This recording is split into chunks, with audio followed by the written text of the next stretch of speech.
See.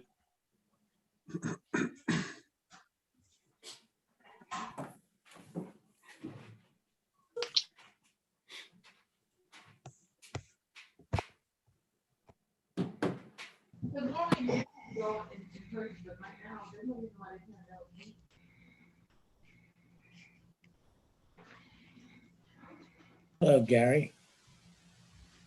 JD, you're on mute. JD, you're on mute. So I guess you can't hear me at all. Well, anyway, now you can hear me. Hey, Charlie, how are you? I think we can get started. I want to welcome everybody here. There may be some other members joining us, and we'll have members of the public as well. My name is Jean-Daniel Nolan. I'm the chair of the Clinton Hills Kitchen Land Use and Zoning Committee. This is Manhattan Community Board 4, and this is our regular monthly meeting. As you know, according to the governor's executive order, we're allowed to meet this way by Zoom. So that's what we're going to do tonight. Janine Pretente is our community liaison. She's associate. She's going to keep us in order. And she's very tough, so be very careful. We have a very important agenda tonight, and I'm so thankful that everybody is here. So I'm going to tell you what we have coming up. The first thing is there's a special permit application for 314 West 43rd Street, which is also 311 West 42nd Street. So it's a building that goes between those two streets. And then secondly, we're going to have a presentation by the Port Authority of New York and New Jersey. They're going to present their final scope for the environmental impact statement for the bus terminal. And thirdly, we're going to initiate a conversation about the governors seeking to waive the New York State multiple dwelling law and rezoning commercial office buildings and hotels for residential use. That's an important discussion to get started.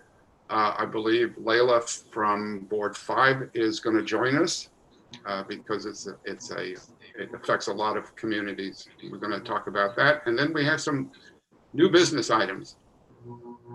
So the way, for anybody new to this, the way it goes, there's a presentation, then the committee, which you see their faces here, will discuss the presentation, maybe vote to recommend it or change it or whatever. And then the public will speak. And I remind everybody, there are no dumb questions. Whatever you want to ask, please do. We're all members of the community here. We all live and work here, at least the committee members do. So we're all neighbors. So ask anything you want. There are no dumb questions. I think you stay mute until you speak. And I'm going to ask the committee, the first time you do speak or ask a question, identify yourself rather than go around the Zoom room now. Just tell us who you are by name. The public will call in. Janine will arrange all that, keep order. We'll try to call you in order. Sometimes we can't do it. We'll try to do the best we can. Are there any questions before we get started? I see no hands raised. So without further ado, I want to welcome the 43rd Street people and tell us, identify yourself, the name of the project. We old friends, we've seen you before. Welcome back. Melanie, you want to take the lead and I'll do a quick start and then I will hand it over to other members of the team. So thank you for having us. I am Melanie Myers. I'm a partner with Fried Frank Harris Shriver Jacobson, representing the applicant for this project. It's an application by 311 West 42nd Street Associate LLC which is an affiliate of Taconic, an entity you all know well, for a special permit under section 96104 of the zoning resolution. And what the special permit request is for an approximately 22-foot increase in the height of an 8-story building on West 43rd Street. It's within the preservation area of the special Clinton district. It's a relatively limited special permit from a size standpoint, but it is part of a larger project. So what we wanted to do is show you the project as a whole. talk about the goals of the project in general, and then we can dive into the details of the special permit. So I'm joined by a number of individuals. Charlie Bendit and Penny Knops from Taconic are here, as well as Gary Handel and his team from the Architects Handel Associates. And I think just from a run of show standpoint, what we'll do is I think Charlie and Penny will say hello and talk about the project generally. Gary will spend some time talking about the project as a whole, and then we can go into the details of the special permit. So with that, I can turn it over to Charlie and Penny. Right. Well, good evening, everybody, and thank you for having us. And it's nice to see you all again. I'm going to be extremely brief, and I'm going to turn it over to Penny. But most of you know who we are. For those of you who don't, we developed another project in your community board area called 525 West 52nd Street. It's a 392 unit apartment building between 10th and 11th Avenues, between 52nd and 53rd Street. And it is adjacent to a building that Joe Restuccia built several years ago. It was an 80-20, 80% market rate, 20% affordable. It's done very well. I think it was a nice addition to the neighborhood. And I know with our project, we were able to help fund the project that Joe built just to our west. We've also done a lot on the west side, from Times Square all the way down to the meatpacking district, down into Tribeca. As a matter of fact, most of the real estate we've done has been on the west side of Manhattan. Another notable project that we are in the process of doing is a project called Essex Crossing down on Delancey Street, which is over 1,000 apartments in 9 buildings, 450,000 feet of retail, and 350,000 feet of office. And that has been well received in the community as well. So I will hand it over to Penny to talk a little bit more about the specific site and how we got to where we are today. Penny?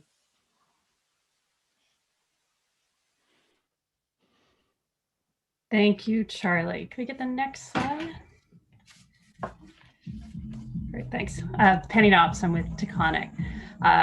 So this is a site that many of you probably know very well, walked by here many times on our way to the subway. It is a through block close to 8th Avenue between 8th and 9th, spanning 42nd to 43rd Street. Currently a parking lot and improved with about a 15-story office building, which is the former headquarters of the 1199 SEIU. In 2018, the team established a ground lease with the 1199, with the intent of developing a mixed use, primarily residential development on the site. And 1199 operated out of the existing building until about July of last year, at which time they completed renovation of their fabulous new headquarters on 7th Avenue. So they're not far away, and we're excited to partner with them, on this project. So as Charlie said, given our history, in the community, we're really looking forward to bringing a new, vibrant, and hopefully beautiful addition to this neighborhood. From there, Gary will go into the details of what we've got. Great. Hi, everybody. Gary Handel, partner at Handel Architects and Architects for the applicant. Yeah, as Penny mentioned, you can see the site outlined in red, and in the upper right-hand corner of that, you can see the white box there, which is the currently vacant 1199 headquarters. And so we can go to the next slide, please.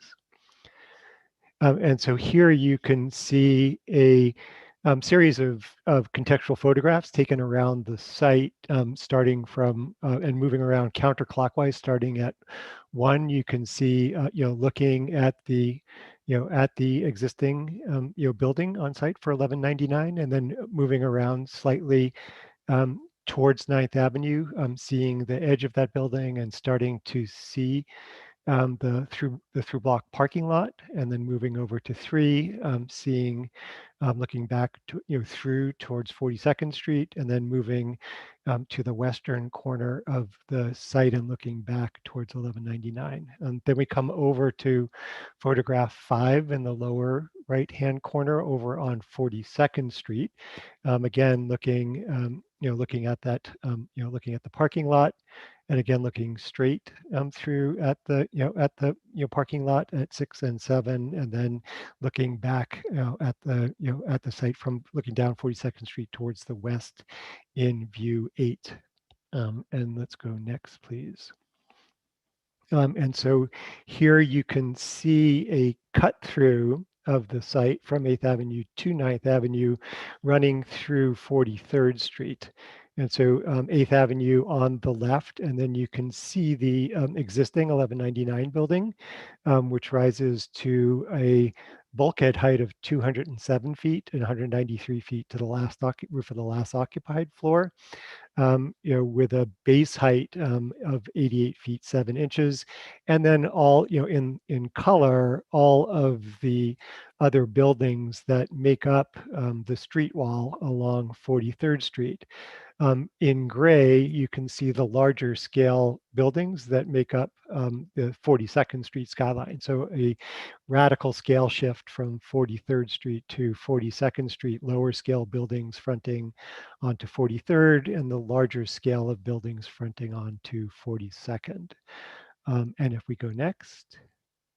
And then here you can see our proposal, which is to take down the 1199 building and to replace it with something that is, in our opinion, much more contextually appropriate with that street wall. And so you can see our site indicated there with 2 heights, there. One, you could see it roughly aligning with the buildings to the west, with a slightly recessed glass portion on the top there, and then on the right stepping up to something that is in more line with the scale along 8th Avenue.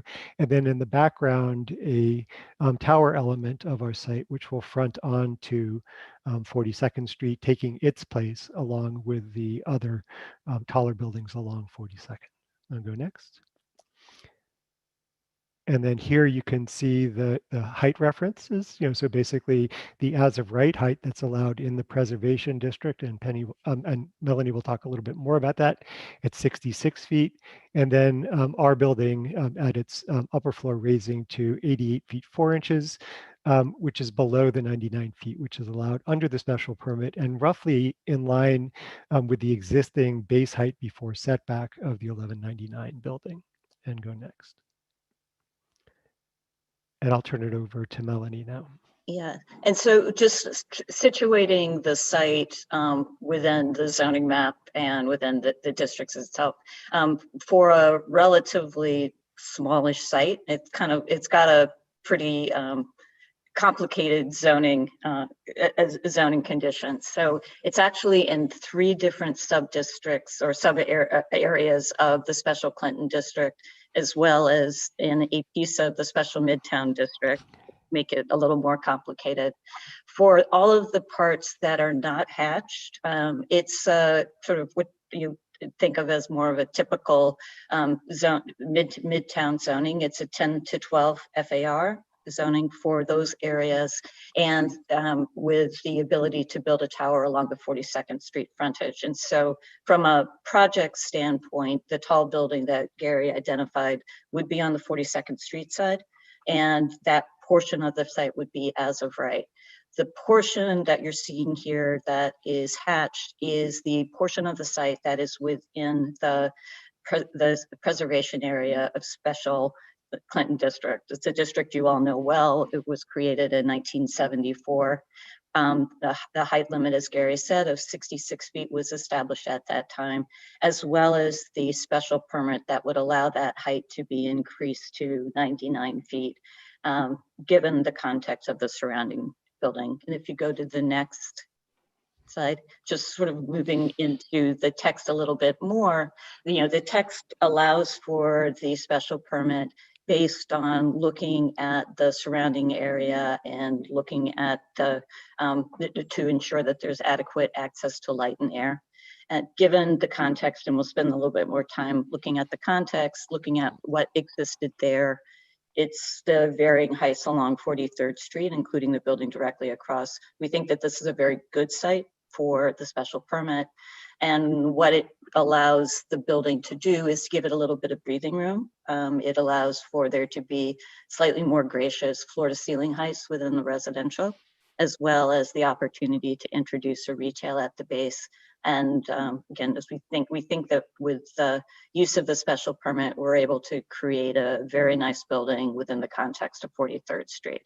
And so we think we can, if we move to the next, I think Gary can pick it back up and we can look at some of the data points. Next slide. And so here you can see a cut through. So you can see that we have one basement below grade, the ground floor running through the site, and then the building on 43rd Street, which we'll spend a little bit more time. The courtyard in the middle with the rear yard at 23 feet, and then the tower, as Melanie pointed, with a larger element facing onto 42nd Street.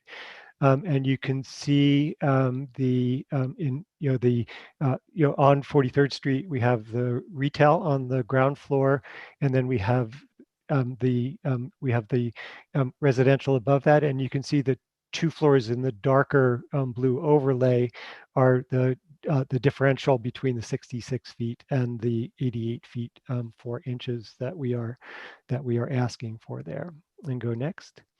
And then, as Melanie mentioned, you can see the in this case the heights on both sides of the block. You can see the existing 1199 building, and you can see the the crenellated street wall with a variety of heights that make up 43rd Street. And if you go next.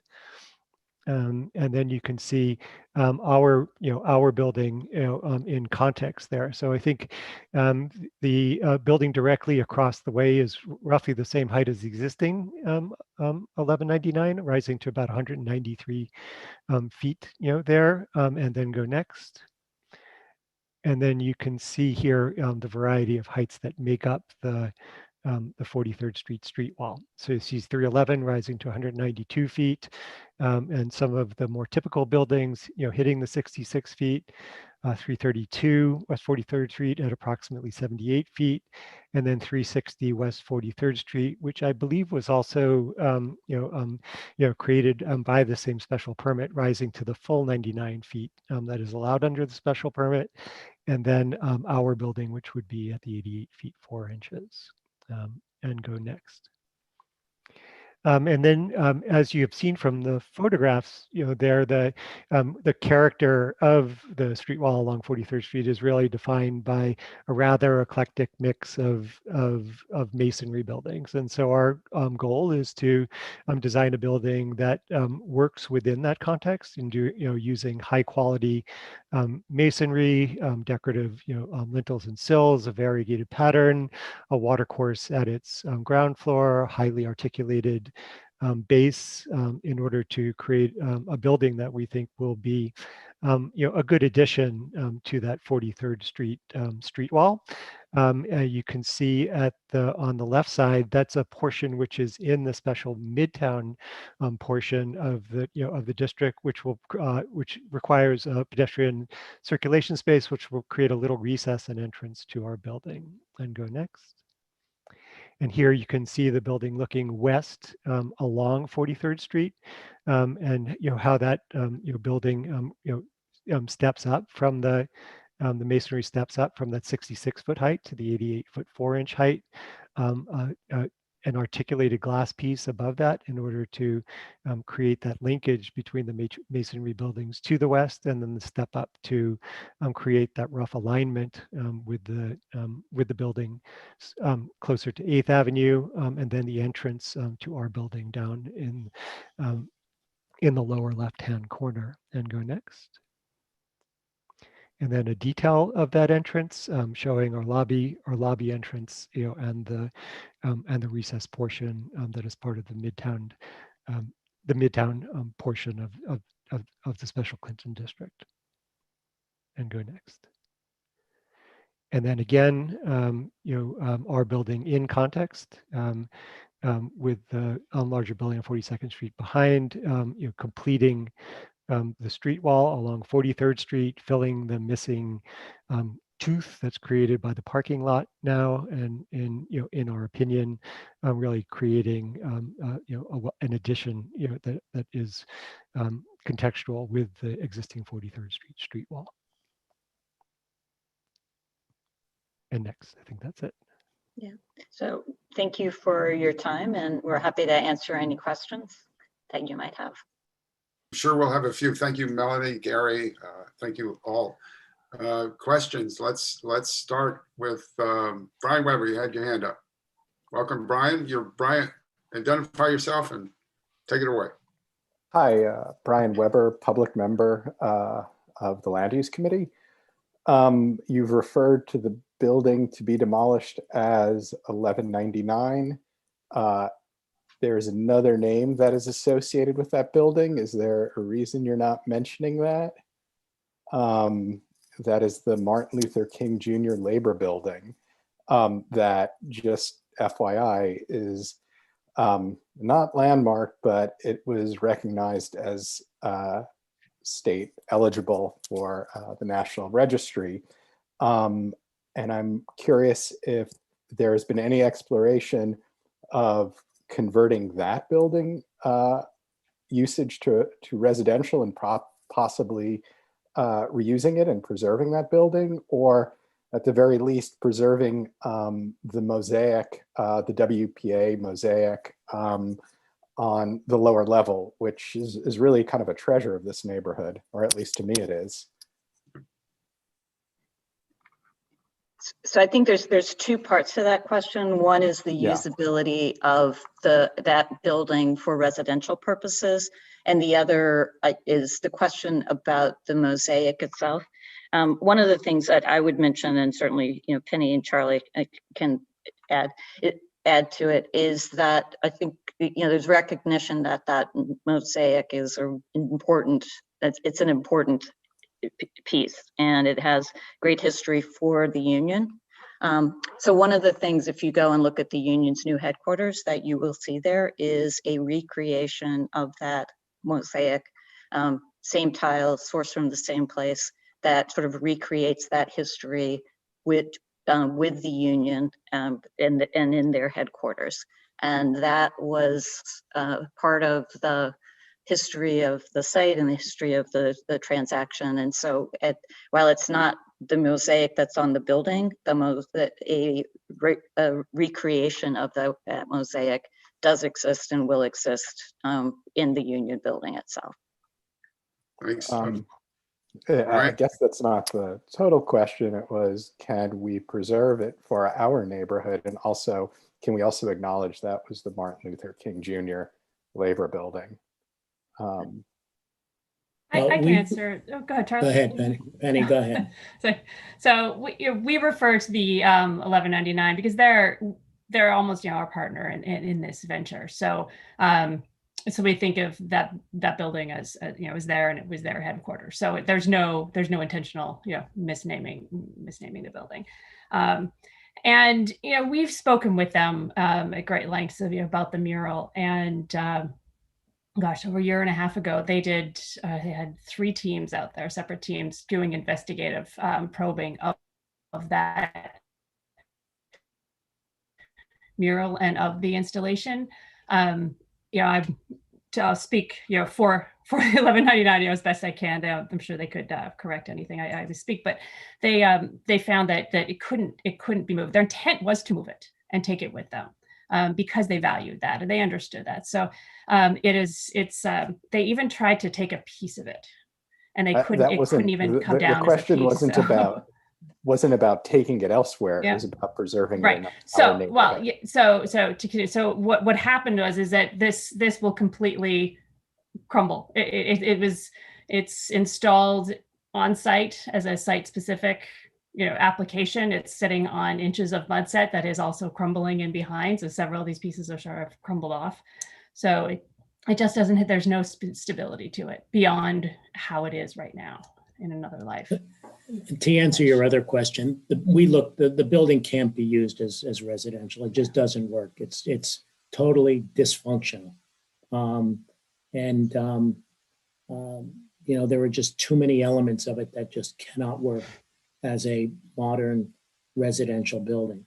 So the only recourse to us was to demolish it, which we're kind of in the process of doing. And then it comes down to the mural. And if you're demolishing the building, there was no way. And we looked at it exhaustively for a number of reasons. One, we respect the work that was done. Two, you had asked us at a prior meeting to look into that, which we did. And we've done exhaustive research to figure out if we could take it down, if we could take pieces of it and then recreate it and put it back in our building. And the answer to the question was an emphatic no way. The next best thing was to have it recreated.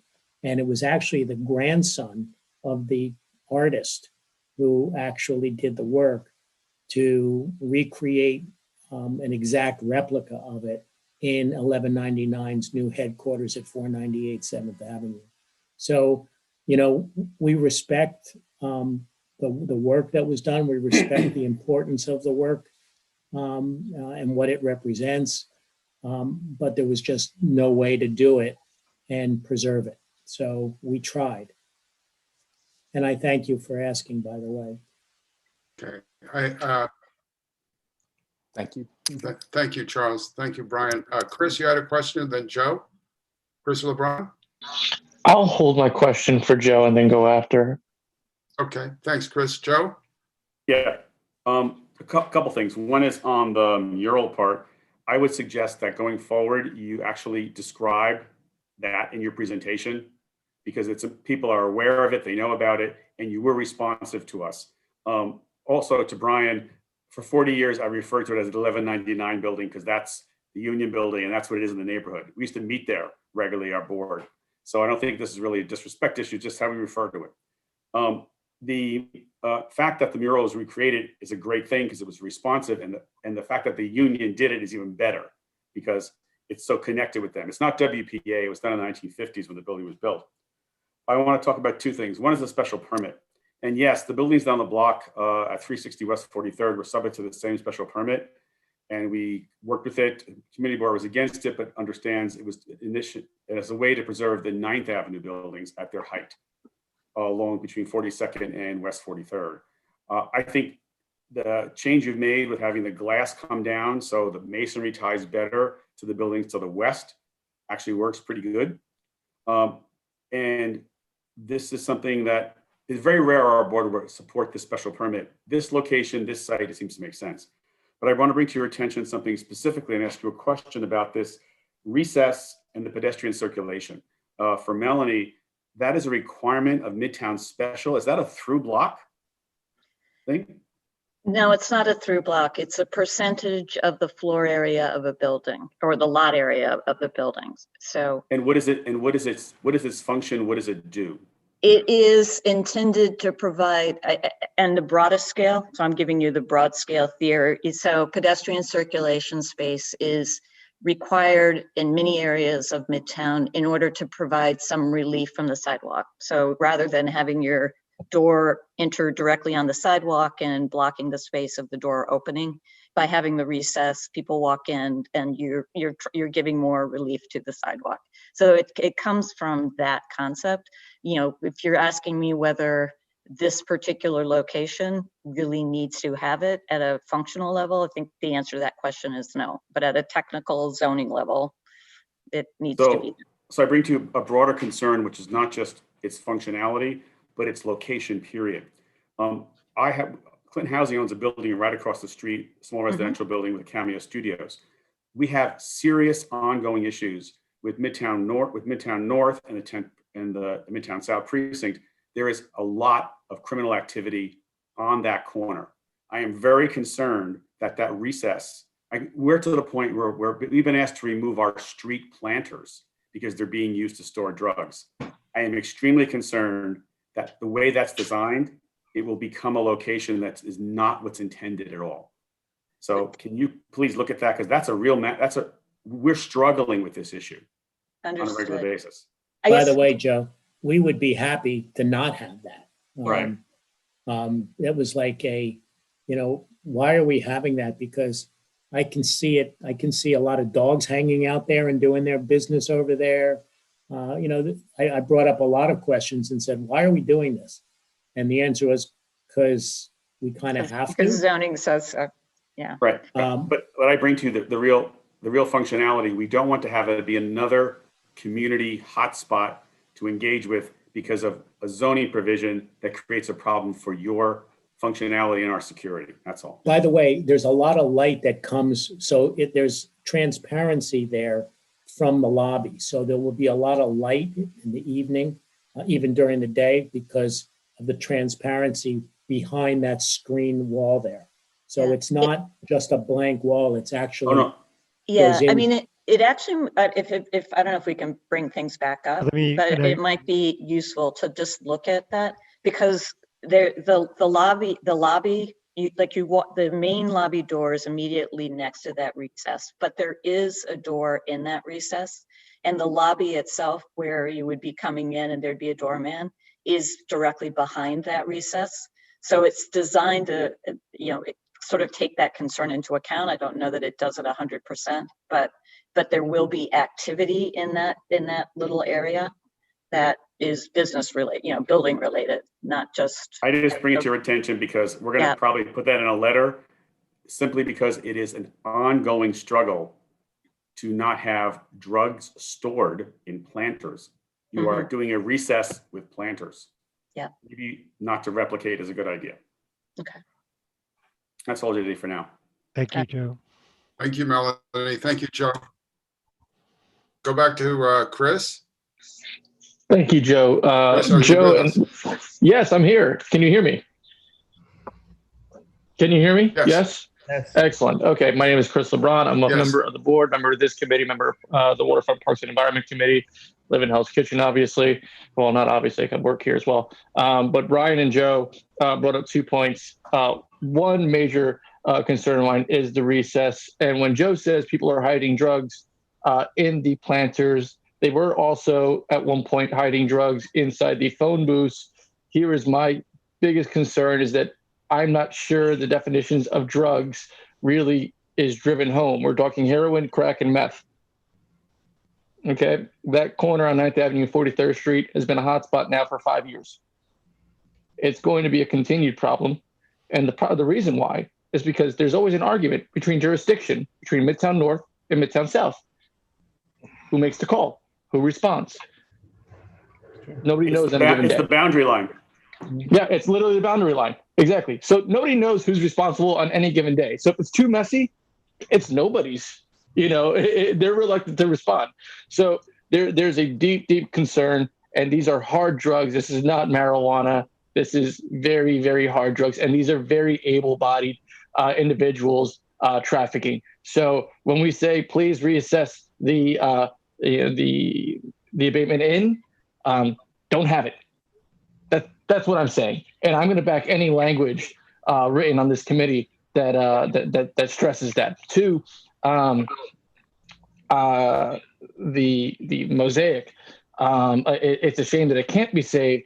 As a Puerto Rican in this neighborhood, and from just a child being raised in a union family, it's rather unfortunate that we can't find anything to tell the story of that mosaic or the name of the Martin Luther King Labor Building. We're losing it. Fine, accepted. I think the project should move ahead, but I would love a plaque to capture that. This neighborhood's history is being lost. And it's being lost to bad zoning rules. We try our best to protect it, whether they're historic apartments, historic buildings, historic streets, or long gone corridors. We always try to capture the story of Hell's Kitchen and explaining what that mosaic is. At least I've been able to go into 1199's new building and look at that mosaic, the new recreated mosaic. And I can look at the old one now But if we can capture that, that would mean so much. Additionally, this is coming from an individual whose family member has a tile mosaic in a TWA hotel that's being restored, and no one thought that it was going to be restored. So public arts is incredibly important, but when public arts supports or tells a story of labor, it moves me to my heart that we cannot protect this. And please, please, please, in your next presentation, I beg you to tell the story of this building, labor, and that mosaic. Thank you. Thank you, Chris. Leslie Williams, are you with us, Leslie? Yes, I'm here. I'm here. I want to read it. Thank you. I want Les Williams on the HHS committee. I want to reiterate what Chris said. I worked out of that building, 1199 Martin Luther King building, for a number of years. I'm very familiar with the mosaic, and I'm, of course, very familiar with the Union. And I think we do ourselves a disservice. This is Black History Month. The Union, as you know, was created by back in 1934, and it serves the people who work in all of the hospitals, almost 500,000 members. That union has symbolized civil rights. Martin Luther King, Malcolm X, Ossie Davis, Ruby Dee, Bayard Rustin, who is a gay person who also championed civil rights. That building has symbolic importance. We really do need to put something to commemorate what has been done in that building. And that union was created by the pharmacist back in the day. Very important building. Thank you, Leslie. Following up on that, Melanie or Charles or Gary, do you know of any plan to name the new building Martin Luther King Jr. building? Well, we haven't thought about that, but the idea of putting some sort of a commemorative plaque to recognize and to respect the history of the building is something that we could consider doing. I think that's actually a very good idea to do that, and that's something that we would consider doing. That's as far as the drug situation, maybe we should not do this deal. Maybe we should just back away. I don't know, but no, I think when you have a new building here, there's going to be many more eyes on the street. There's going to be a lot more transparency, and hopefully that will dissuade those people that are perpetrating those things there, or the dealing of drugs, will find another place to go. But right now, the building is vacant. You have a parking lot, and so once you have a new building and people going in and out, and with more light on the street and more transparency, and there'll be retail in our building if retail ever recovers, but there'll be retail in our building on 43rd Street. So there'll be more people going in and out, hopefully, evenings and during the day as well. So hopefully that will deal with that problem to a certain extent. Okay, thank you, Charles. Anybody else have a question from the committee? Dale, see your hand up. Dale, go ahead. And James. Thank you for the presentation. I'm glad that Dale Corvino, by the way, I'm on the committee. I'm glad that my colleagues on the committee have raised the issues of the historical background of the prior building, or the building that's going to be demolished. I definitely agree that it would be lovely, nice, important to the neighborhood to commemorate, memorialize that history. I'm not sure a plaque would necessarily be the right approach. I mean, I feel like it's almost like a history and the mural provides a kind of like a visual reference point for like activation of that lobby space, for instance, and sort of making it more integral to the design of the space and the activation of the space than a plaque somewhere off in the corner. I did have a couple of questions, and also, by the way, this is less to the presenters than to the rest of the committee. We have noted in transportation planning that police precincts are supposed to be, according to the city charter, coterminous with community districts. Clearly, our district does not have coterminous police precincts. We have what you could describe as a gerrymander situation. And we have written a letter advocating for coterminous police precincts in CB4 so that things like this don't happen in our district, where one precinct is pointing at the other precinct and saying, that's not us, that's them. It happens in other parts of our district as well. On the building itself, I have a couple of questions. Regarding the recessed area, what is the material treatment of the wall that's currently just planned for recess? Is it glass? It's a combination, Gary Handel replying. So it's a decorative metal and glass wall, and behind it, to some of the committee members' concerns, there's the concierge will be standing there, and it's designed so that they have full visibility of that space. Right. So it's a glass and metal decorative screen wall. So it's a transparent screen effect wall that is roughly 2 stories tall. Correct. It goes up Okay. to the height of the rear yard garden. Got it. Thank you. And then on the facade, there's like the sort of roof line, and then the kind of, is there a setback between or is that just layering? There's like the masonry facade, and then there's like the upper level where there's a glazed facade. Is there a setback? Is there like a terrace up there? No, it's a very shallow setback, really done with materiality. So it's just like a material dimension back. Yeah, it's not a setback. Correct.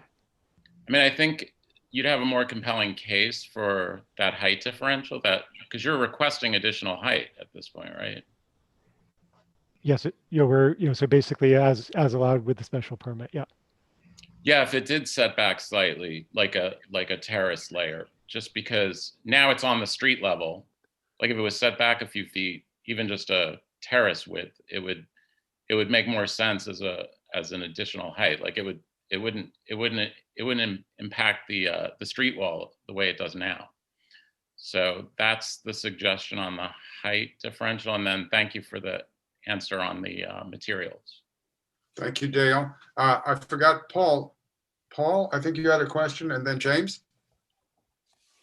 Thanks, JD. I actually have a couple of issues I want to ask about. First, within the application, there is a discussion about the. Can't hear you, Paul. Speak up, Paul.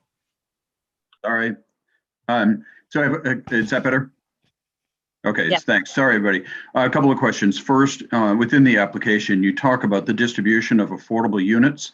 And one of the arguments you use for the increased height on 43rd is because you can get more of the affordable units into the 43rd north piece of the building. So given that that is one of your criteria for the request, can you explain a little bit more how you got to a 20% affordable unit mix, how you got to and what distribution formula you have, and how you reached your AMI levels? Can I ask you before we go into that? I'm assuming this is going to be an inclusionary housing plan that's going to come back to Housing, Health, and Human Services. Am I correct, Melanie? Because it's a voluntary inclusionary. There is a voluntary inclusionary component in it, Right. as well as, and Penny, if you want to sort of go through the details of the proposal. Yeah, sure. Again, before you go there, Paul, so therefore, whatever they say today is going to come back to a second level of public scrutiny, and they are very familiar with our board's requests and requirements for distribution and all those kind of things. Okay, so if they're very familiar, we're not done with that tonight. All right, but I'd like to hear what if they're so well versed in it, I'd like to hear what their plan is. So it is a mix of the voluntary inclusionary housing and affordable New York. So it's a total of 84 units, and under the 40-year affordability option E. So 10% of the units are up to 40% AMI, another 10% are up to 60, and then 5% are up to 120 AMI for under the affordable New York program. And they are distributed between the two sides of the project. Yes. and what is like a 72% distribution? I don't It's have about the right 75% of the 75. floors. Yes, yes. 75%. Yeah. Okay. And the additional floor, the additional space does lend itself to some additional units, both affordable and not. And I think the one other thing about what we were trying to achieve is, you know, one of the tensions in the existing height limits that exist is that it assumes a quite cramped floor to ceiling height, because it's 7 stories within 66 feet. And so by providing at least a piece of this relief, you're actually making somewhat more generous floor to ceiling heights, not extreme, but sort of more realistic. And that would also benefit the affordable units within the smaller building. Thank you, Melanie. But at a 66 feet, you could do 6 stories instead of 7 stories and have adequate ceiling height for residential units. So that is not very compelling to me, that you want to have a taller building and therefore you're asking for better floor height to justify the taller building. That just doesn't make sense. That's not a logical argument to me. Yeah, I mean, and we don't need to go too far with this, you know, but we're not asking for an increase in the floor area. And so we, you know, from that standpoint, you could put in more floor, you could put in more units and to use the floor area that's available in the district. So there's a tension between the amount of floor area available, the heights, from our perspective, from my perspective. And that actually ties well into my next question, which is to continue to echo the concern that the eastern end of the building does not go completely to the lot line and the street line. I think that the recess, as people are advocating, will not work for this neighborhood, despite having a concierge inside of a glass wall, or despite continued police presence. None of us believe, and well, okay, I'll rephrase. I don't believe that a recessed section along that sidewalk is sensible or feasible. And if you were to increase, because if I looked at the plans, it looks like the building goes back, that recess goes about 10 feet back from the sidewalk, or does it go farther? Gary, confirm, but I think it's about 10 feet. Yep. Right. So that 10-foot recess for 6 stories, you know, there's some more FAR you can use up right there. So to push the building to the lot line, to the street, so it's a solid streetscape, makes more sense to me. And then my final point is that given the argument that this fits into the neighboring buildings in terms of additional height, I think it's insincere to compare the height of the building across the street that was built in 1925 before this zoning preservation district even existed. If that building were to ever come down for one reason or another, we would advocate for a 66-foot building there, not a taller building. So I have not been convinced yet that we need to offer a special permit to have additional height facing 43rd Street, given the current plan. So my suggestion is I would echo Dale, do a terraced step back so that it doesn't have the 88 feet at streetscape. And I would do the entire building to the lot line and to the sidewalk line. Thank you, Paul. And that wraps up my statements. Thank you. Thank you, Paul. Paul, I would, so James? I would just like to. Sorry, Gary, go ahead. So just, you know, Paul, just to, you know, I appreciate your comments, but just one point of correction. The portion that's recessed is not in the preservation portion. And so it's in the Midtown special area. And so the floor area from that area cannot actually be placed in the preservation district. So that one of the district is like the site, as Melanie pointed out, is super complicated with the, you know, with the three different areas of Clinton all overlapping on the site. And so the floor area within the preservation district can only be used there, so that we can't move area from the preservation subdistrict into that recess. That and then the recess is, nobody wants the recess. You know, just, you know, as Charlie mentioned, so that the, you know, like if you could convince the city to not let us have it, we would be thrilled. You know, like, so it's, you know, nobody wants it. We poked and prodded and, you know, and asked all sorts of ways if we could not do it, because it makes absolutely no sense. And so we agree with the sentiments of that everyone has expressed here. It is a requirement of the zoning. So we're, so that we would love to fill it in. If you could help us figure out a way, we'd be thrilled. Yes, we're going to send Paul down to city planning too. Exactly. So Paul, I'll go down with you. Okay. Like we can meet. Thanks, Gary. James, James Wallace, welcome. Hi, thanks. James Wallace, member of the board for, I don't know, about 10 years now, maybe 9. Also Block Association, and used to live in Hell's Kitchen, now live on 30th Street. Want to echo, just be on the record as echoing and supporting what Brian has brought to our attention and what Chris, Dale, and Les have brought up regarding just the history of the building that's being demolished. And, I know that from personal experience that Charlie and Taconic have a real commitment to art in their spaces. We actually worked together, full disclosure, on a prior building, and we were able to place a couple pieces. So thank you for that. So I know your commitment to both art and history is real. I would just ask, just to reemphasize the point that's been made, that it not just be considered and that it be more than a plaque, that it be a significant part. I posted something in the chat. This is from an article that came out today in the West 42nd Street magazine. Dr. King called Local 1199 his favorite union. In 1965, the president of the union joined MLK at the march from Selma to Montgomery. He delivered his last speech to members of Local 1199 SEIU in New York City, and he referred to himself as a fellow 1199er. Like, these aren't just superfluous connections between this icon of civil rights and this union and the history of this building.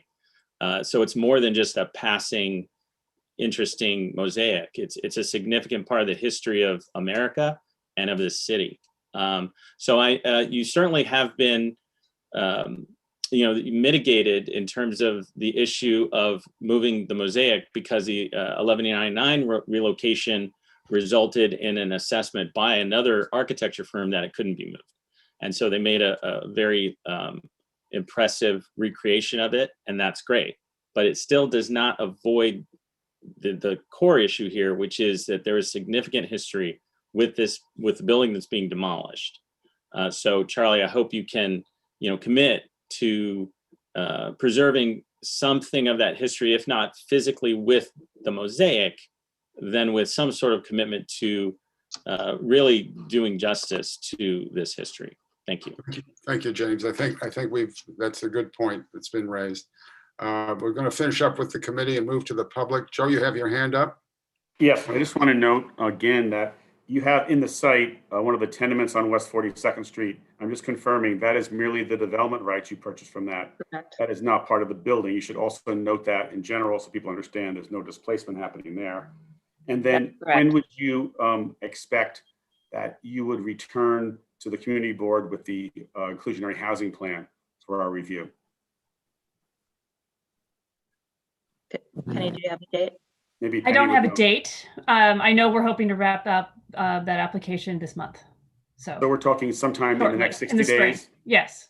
Okay. Yes. Yeah, I just want to note that because that's what we'll really take this up in the broader stuff that Charlie and everyone's very familiar with. Okay. Thank you, Joe. Dolores, you had your hand up, and Jesse, I think you had your hand up. Yeah, Dolores.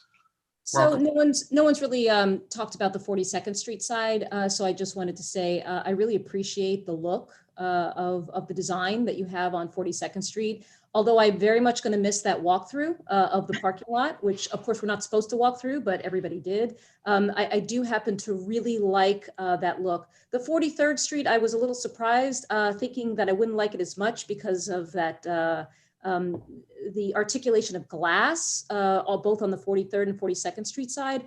But looking through the presentation and what looks like the materials that you're choosing, there is an articulation to the rest of the 43rd Street block. So I just wanted to mention I appreciated that. And if you haven't heard anything at all about the tenacity of this particular community board, if you don't want that space, that setback there. We don't want that setback there. We have enough firepower to try to push that, and you'll hear some very strong advocacy on trying to solve for that. In the event that we can't win that battle, that might be a great spot for a commemoration of the Martin Luther King Jr., if not the mural, of just the history in that space, so that it's almost like a museum area if we can't win that battle. So just wanted to mention about 42nd Street because I don't think we talked about that at all. Thank you. We'll send Dolores and Paul to city planning to give what we want. Jesse, our district manager. Jesse. Hi, I just want to raise two things that I think we talked about previous with all of you guys. And these are not new things for the committee but I want to just raise one that an issue that we are completely recognizing is the management and storage of trash. And so there's just no place for it on the sidewalk anymore. And so, we really need these new buildings to be able to, store it correctly indoors and be able to get it out, right when it's supposed to be out to be taken away, and not, a story high level of trash every Thursdays and Tuesdays or whatever the rotation is. And that's on both sides. And that's including retail and commercial. And so I don't know, I haven't dug in deeper, but I know I raised this with you guys. We're asking a lot of different projects to do this and take a look at it. So I hope that that's something that's on your radar. And then just something also just in terms of what we've also recognized is anytime you're demoing, anytime you're doing construction and to a building, to a block this size, we would ask that, a construction look ahead be produced and sent out every 2 weeks. Can be sent to this district office, can be sent to your neighbors. We prefer if you guys create that list, you guys know who your neighbors are, and I'm sure you have to have contracts with them to do the work that you're already doing. So, we would ask you to do that, but we could be helpful with that as well, with getting it to the block associations and, making sure if people do have questions that they can be part of that. And then just a little housekeeping, James, I just want to, because you mentioned it, you don't currently have any active business with the applicant now, right? That is correct. I'm not present, not eligible. Okay, that's just, I wanted to be clear at that. It's a public meeting. I want to make sure everybody knows, right? Absolutely. Thank you. Thank you, Jesse. I think I'd like to move on if we can. I just wanted to bring Dale, up one more thing. If I could, JD? really, yeah, of course, but let's try to make it as succinct as we can so we can move on. We've got a pretty full agenda. Go ahead, Chris, and then Dale. Okay, I just saw a comment in chat. It came from Alan Oster. It was actually something I was going to raise along with garbage, which is tree lining for that, as opposed to planters. If we can put trees there, that block does have a playground in that area. Green would be phenomenal. And additionally, just please take a walk right now in the neighborhood. If you could see in the snow, there's mountains of garbage all over the community. And Gotcha. That's just a problem that we have. So please be mindful about keeping your garbage inside the building. Gotcha. Thank you, Chris. Dale, you had a follow-up? Yeah, just on the sanitation issue, I'll just say that we've seen a lot of towers that present, ground floor space as like loading docks / sanitation rooms. And in actual practice, it turns out that a lot of the sanitation stuff is being offloaded onto our streets and sidewalks. So I think we're going to be looking out for a tower that has functional space, proportionate to its needs in those regards. And also, I think another thing that would sort of honor the history with regard to civil rights activism and labor activism is to make sure that this project has as many Black-owned contractors in all phases of the development, whether it's subcontractors or leasing agents or marketing agents or what have you. Let's look beyond the tokenism that's in the industry right now in New York City and go a little broader in that regard. And I think that would be a much better way to honor the legacy that we're losing when this building comes down. Thank you, Dale. I think we can move on to the public now. Christine Berthet, member of the board. I think you're with us, Christine. You had a question? Is Christine Berthet, are you there? Waive. Okay. Right. Can you hear me? Oh, there you are. Yes. All right. So I'm really glad a lot of people question were posed. Could you put on the screen the 43rd Street side, which somebody made that suggestion, and it's so much easier to discuss that when we have that. Yeah. So the first, oops, what happened? I'm not sure I understood. What is this portion which is behind the slates here? Sure. So Gary Handel responding. So it's the main portion of our lobby. So you can see the tower in the background. So there's a connection to the, so there's two cores, one for the 43rd Street building, one for the 42nd Street building, and the lobby connects them both. And so the lobby. Can I enter through that? Yeah, so there's an entrance both off of 43rd Street and off of that little reset, which is all required by the zoning. No, I understand that, but I'm asking whether I can go through this area. I see the entrance on the right in the building, but through the brown area here, can I go through that? Can I walk in? Gary? Christine, I actually, there's another entrance into the lobby on the side. So if you sort of walked into the recess area and you were facing it, you'd see a door on your right. The first slide might show it. Okay. The entry. I got it. I think you have a ground floor right? plan you sent us. Could you put up the ground floor plan? That'll make this very clear. I think Christine just got it.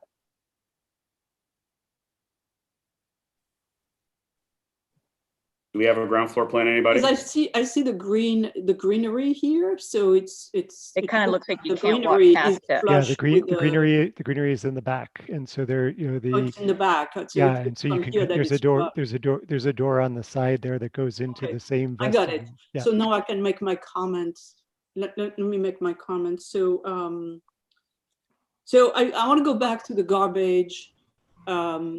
I think what we'd like to do is to see, I mean, I would like to see a revised plan where you show where the garbage is going to go.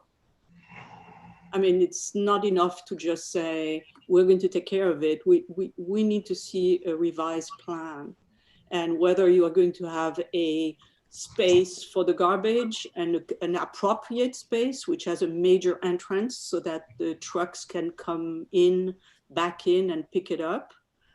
And same thing on 42nd Street. Yeah, we can certainly, we've heard the few comments, and we share your concern. This is the front of our building as well. Yeah, so we definitely are aware of that. We've all walked the streets of Manhattan. At this point we have very large trash rooms in the cellar that we have dedicated to storing in between, obviously, in between pickups. But I think that's something that we can certainly. So it would be helpful to see a drawing of, what's happening on 42nd, what's happening here. The thing should be closed until, the pickup, and then, so that would be very, very important to see that. The second thing is that where are your Con Ed grids?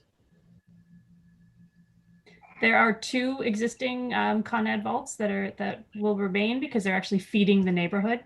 These are linking up to their system. There is one in front of this right here, the lobby. Okay. Piece here that we've been talking about at the east side, and then further to the west, you can't see it in this image, but it's a little bit more to the west of the site. So they're already there? They're already there, correct. Okay, and there was no Con Ed on 42nd Street? No, there'll be no new Con Ed, no.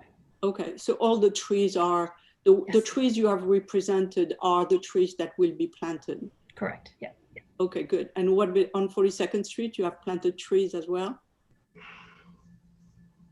Paul, we should have planted trees Yes, as well. you did. Yeah, yeah. Christine, the ground floor plan is in the Dropbox. Have Jesse send it to you. There's a lot of tree. We don't have the problem we have in other locations. Okay. Vaults have stopping trees. Okay, we're good. I believe of the required trees, there's one tree that we will have to plant off site because of the vaults and access. Okay, There's and one then tree. please contact us to know where to plant it, because we have a lot of location we need it. Great. Sure, absolutely. Okay. Thanks. Great. Thanks, Christine. Now, wait a minute. I have one or two more things. Okay, So let's go ahead, Christine. it looks like the other, it looks like to the west of the entrance, you're going to have things where you have column and a little bit of recess under, in two or three places. Like, they're like arches, right? I mean, I would be a little concerned about that for same thing we discussed, homelessness and drugs, etc. I don't know that, filling that up to 5 feet up to put plants may be a better place. And finally, the stores, I mean, I don't know why you want to do that. And one thing I wouldn't want to see is liquor, restaurant liquor in those locations, so that we don't start to have an extension on the side streets, etc. There is liquor stores, liquor establishment are the only one that do survive. So do we want to have a store there? No liquor license on 43rd Street you're talking about, Christine? Right. Gotcha. Thanks, Christine. Good point. Janine, do we have other members of the public who would like to comment? Yes, I'm bringing Vianne over. Okay, welcome. Yes, hi. My name is Vianne Cox, and I've been a resident of Hell's Kitchen for about 35 years. And I was just curious, I'm going to reiterate the fact that I have used that parking lot as a cross through because the block between 43rd and 42nd on 8th Avenue is the most crowded traffic block walking. People, it's dangerous. There's nowhere to move. They've had to move the planters out into the street in order to accommodate traffic, people traffic. And I used that cross through. And I'm just going to say, wouldn't it be wonderful if that was a cross through for emergencies, for people traffic to get from 43rd to 42nd Street in a safe manner? We could call it Martin Luther King Way, and then you would have the honorary. They do it on the other side of 8th Avenue. On the other side of 8th Avenue, all the way from 43rd Street to 55th Street, there are cross-throughs. Some of them close at night. Some of them are in the middle of buildings that you can cross through all day long, safely, beautifully. People can sit. Sometimes there's benches. If you go across between 8th and 7th or 7th and 6th, there are tons of cross-throughs. So is there any chance of that? I mean, is there any chance of getting a cross-through for the public who live here to get to Port Authority from where I live on 48th Street and not having to go on two of the most crowded blocks in our neighborhood? On 8th Avenue or 9th Avenue? Vianne, that's a good question. I think it's something that certainly we can take up and talk about. I don't think we can solve that right tonight, but you make an interesting point. Christine Berthet, are you still with us? Joe? Yeah, do we have any other members of the public? I was going to make a motion with conditions. We still have some public members. I want to make sure everybody gets their shot. Joe first. Vianne, thank you. Well, that's a good thing to think about. I don't know what the answer is, but we can't designate it tonight. Okay, thank you. But we can look into it. Janine, any other members of the public want to speak? We have Ben Kleinbaum wants to speak. Okay, Ben, welcome. Hi, I think I accidentally shared the link with a woman named Deborah who was going to speak, and I think that's her hand, so I'll give it to her. Okay, thank you. Deborah. Yes, hold on, I'm trying to. Hi. Good evening, everyone. My name is Deborah Pucci. I'm the Chief of Staff for 1199 SEIU. And I was going to give a little history of who we are, but that's already been done by the members of this committee, and thank you. As it's been said, we have been in this building for 50 years. Our family grew very big, and it was with great regret that we had to leave. And our president wanted one building where one stop for our members, our essential workers. And so we moved to 498 7th Avenue. And just to, not to talk about the mural, but just to say, yes, it was a major focal point. And we had a few architects investigate that, and there was no way to move it. And a side note that David Ajay, who is the architect for the African American Museum in Washington, was actually navigated that for us and also did the open space in the new building. And so in looking at what we would do with this space, this land, which we own, we decided rather than sell it, we would lease it. And through a rigorous vetting process, we chose Taconic because of their history of building and operating buildings. We felt they were a good partner. We also felt that leasing the land would continue the necessary support for our health workers. And we are hoping that you will approve this project. It is very important to us. We are very, I feel very gratified of the discussion earlier about our history. Yes, we're very much aware of that.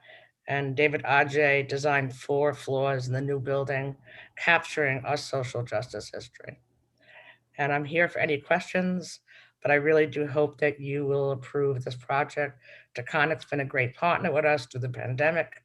We believe that they will do what they have to do in ensuring this project is, fits in with the community and also supports 1199 SEIU. Thank you. Thank you for those valuable comments. Janine, do we have any other member of the public who would like to speak? No one else. No more hands. Joe, did you have your hand up there? Yes, I'd like to make a motion to approve the special permit under the following conditions. One is that we note other special permits on the block that have been granted and how the setback and the change in materiality helps the block connect together.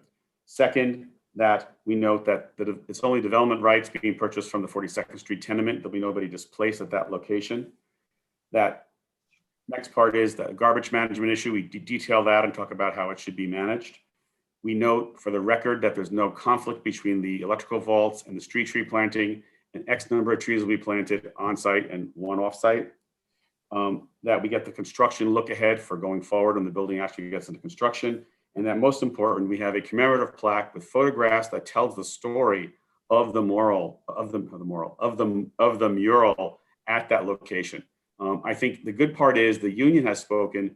It is their mural. It is their art that they created. They went through a deliberative process and have recreated it someplace else. And we should note all of that that's happened here, because it's not a case of a developer buying something and knocking it apart. It's a case of a developer joining with the union and providing ongoing support for the union through this lease income and making a compromise. So that is my motion, and I put it. Do we have a second? I'll discuss real quick. Hold on, just a minute, Chris. We have a second for Joe's motion. I second it. I wanted to amend real quick. We'll have some discussion. Go ahead, Chris. One more note, and that we remove the recess. I'm sorry. Thank you so much, Christine. Chris. A friendly amendment, if we can. I really do appreciate all the points and notes that Joe is taking. Dale had mentioned if there can be an inclusion within the lobby capturing the story of labor and social justice in there, as well as the plaque outside. If that would be something that can be entertained, I think the important part is we want it to be it. seen by the public, not just be seen by people who live there. That's correct. Joe, but there was also something said by a member of the public asking if there was a potential for the 42nd Street, 43rd Street entryways to become some sort of part-time pedestrian way I did eight not move that. I don't think it's possible. No. under the Okay. zoning. Okay. So if we can at least preserve a chunk of that to donate to the Smithsonian of the mosaic, to the Smithsonian, to make sure that that's there. Otherwise, I'm great with all the points that you brought up. Okay, thanks, Chris. Paul, Dale, Paul, go ahead. Thanks. I'm still not convinced that the 88 feet at the streetscape is necessary. And there was a discussion about maybe requesting a step back at 66 feet to be more in line with the rest of the block. The other buildings that are higher up above 66 do have a step back and a terrace.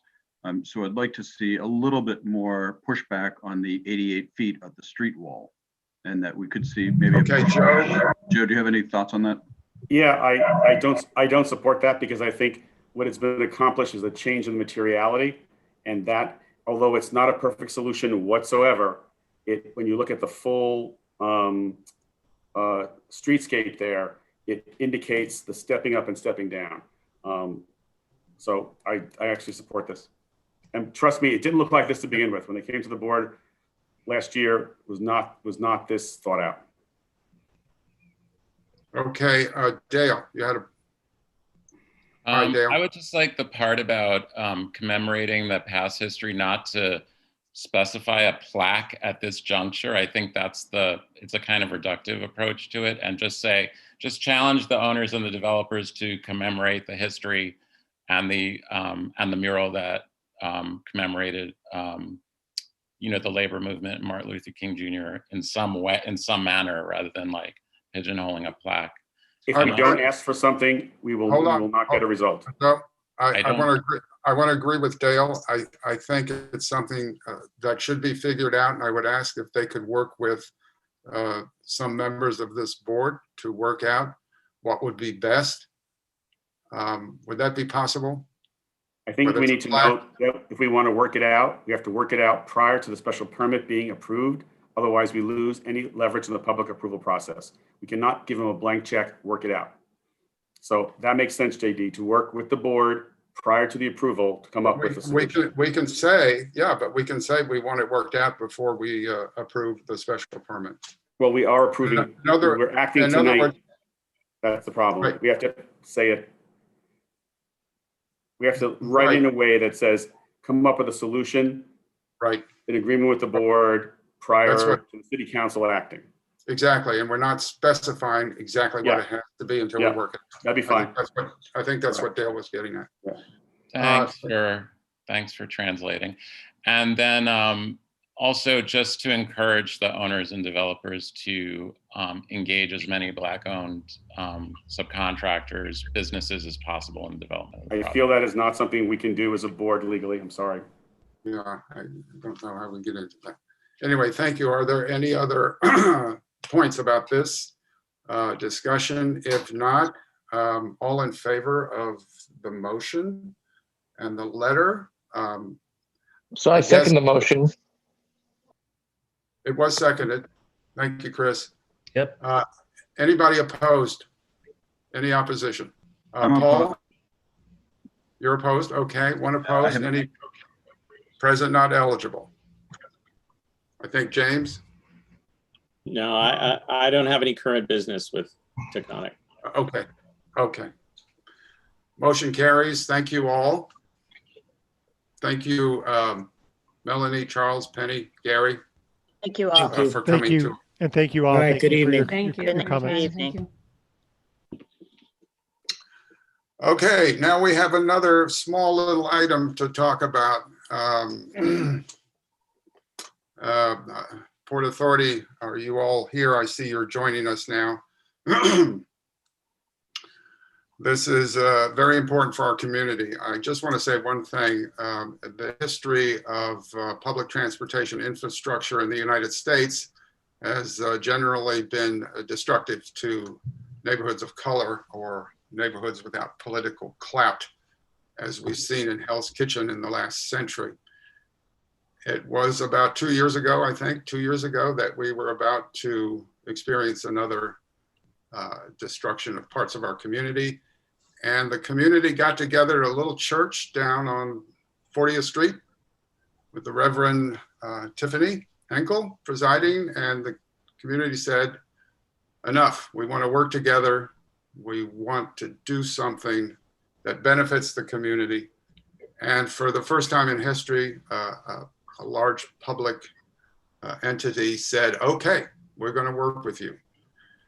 And they have been working with this board, with a working group from this board, a so-called working group, which was people from Transportation Committee, Land Use Committee, as well as people who were working with the Hell's Kitchen South Coalition, a neighborhood group, meeting with Port Authority to try to get them to work with us and deliver something, a couple things that the community was in need of and wanted. Buses off the street, green space. So here we are today. And here they're gonna give us a presentation.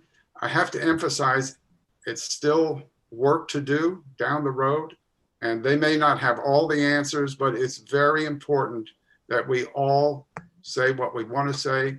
There are no dumb questions. They want our feedback. So that's where we are today. And I'm going to turn it over to Stephen Plate, I think. Are you going to lead us off, introduce your team, or Justin? I'll start. Okay, welcome, Justin. Introduce yourself and your team. And everyone can hear me? Yeah. Yes. Yes. Yeah. So yeah, you will be hearing from Steve Plate. I'm kind of the opening act here, and you'll hear from Steve shortly. My name's Justin Bernbach. I am the Director of Government and Community Relations with Port Authority for New York. Joined by Steve Plate, who, as I said, you'll hear the second half of our presentation from. He's the the Chief of Major Capital Projects. And we're also joined on the panel by Mike Lavery from my team, Glenn Guzzi from Steve's department, and Kate Bertel from our Tunnels, Bridges, and Terminals department, which runs the bus terminal and the Lincoln Tunnel, among others. So I'll take you through this presentation quickly, I hope. Next slide. So, as JD mentioned, this is kind of the beginning of the process, not quite the beginning.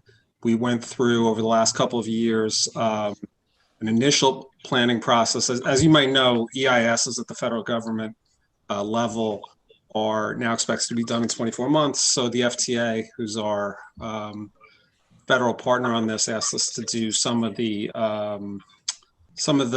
scoping level activities before the formal start of the EIS process, and we'll get into that a little bit more. But we're basically just before the final scoping report was released last month, so we're in area 2 now, and there's a long way to go, and we can get a little more into that as we go. So next slide. So I don't probably need to tell you this. The Port Authority bus terminal is not a popular building. It has quite a reputation problem, and here's just some examples of people's impressions about this building. I will say it has gotten better.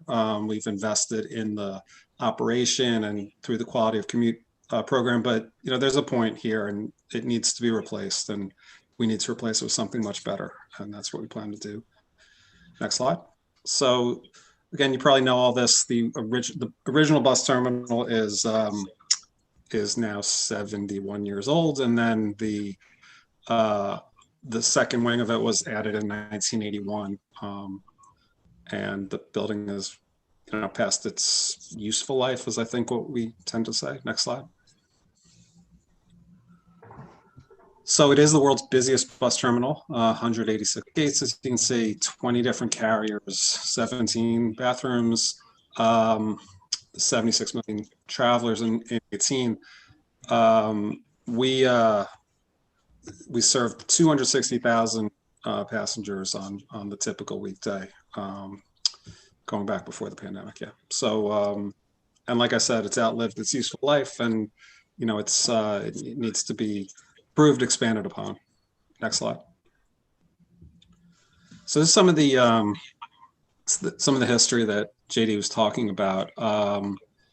In fact, I think that it's actually been a bit more than 2 years since that meeting that was referenced. I mean, we going back to 2015 did the big planning study around how to replace the bus terminal, which elements which were not very popular. We did a design competition beginning in 2016. 2017 we started to, and Steve was kind of the mastermind behind this, and he could talk a little bit more about it, but started to really talk about rebuilding the building exactly where it is right now. But all these things generated a bunch of different proposals that were considered throughout the scoping or the pre-scoping process, 30 of them to be exact. Next slide. May 19 is, I think, when you really start to see the beginning of this process for this project that we're here to talk about today. We released the draft scoping document then with multiple alternatives and laid out screening criteria for what would survive into the phase that we are entering now. So next slide, please.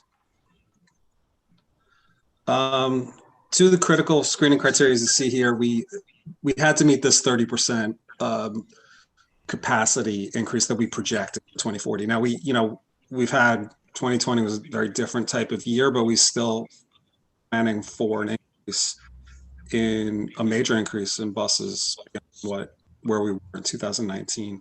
So we had to meet that. And really one of the main results of what JD was talking about, what the community is telling us, was we needed to do this within our own footprint. And we set out as a principle that we would not use any private property. So keep that in mind as you go forward and you see some of the images, all Port Authority property, and it's all property used currently for bus operations in one way or another, or for the Lincoln Tunnel operation. These were the three alternatives that made it through that screening criteria and were considered in the draft scoping document. As you see, two of them had elements west of 11th Avenue. And as you will see in that slide, kind of didn't ultimately make the cut. But we did consider the pluses and minuses of all three of these options. Next slide. So again, like I said, both the riders from, predominantly from New Jersey, but also this community would not accept that any major part of the operation west of 11th. Obviously it leaves the riders too far from the subway lines they need to access, or even the parts of West Midtown that they need to access.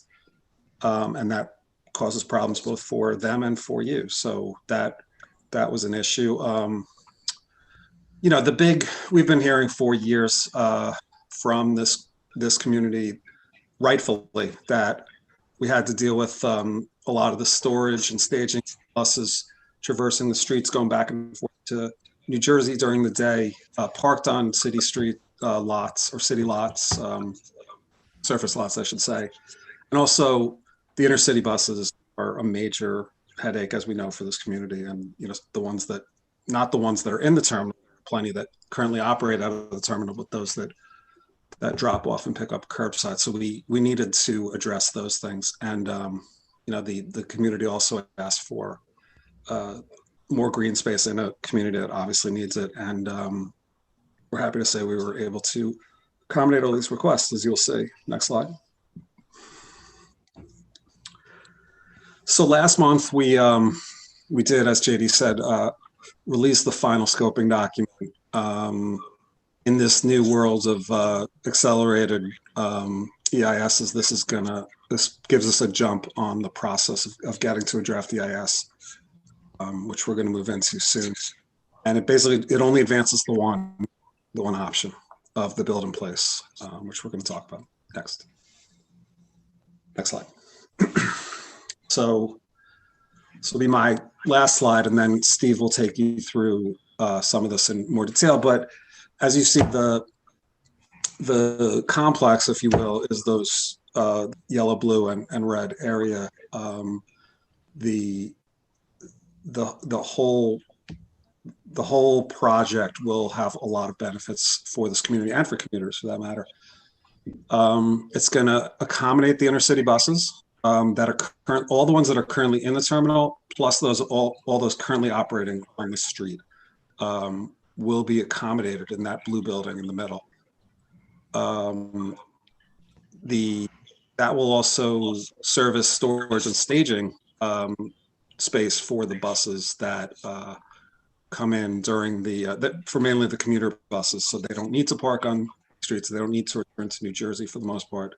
And that's going to keep a lot of our operation off the streets. This will be a modern facility, and we'll be ready for whatever the future holds with autonomous vehicles and other technologies that help to move buses and make their movements more efficient. And of course, electric buses, to the extent that those are part of the fleets moving forward for our carriers. It maintains, as I can say, because it's in the same place, it maintains the connection to mass transit.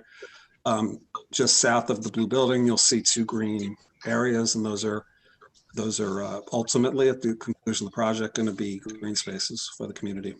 And there will be street level retail. It is, as I've said on multiple occasions, all our own property, and something we're proud of being able to pull off, and something Steve will go into in a little more detail. The opportunity for development is provided throughout this, from the western to the eastern part, extremes of this project.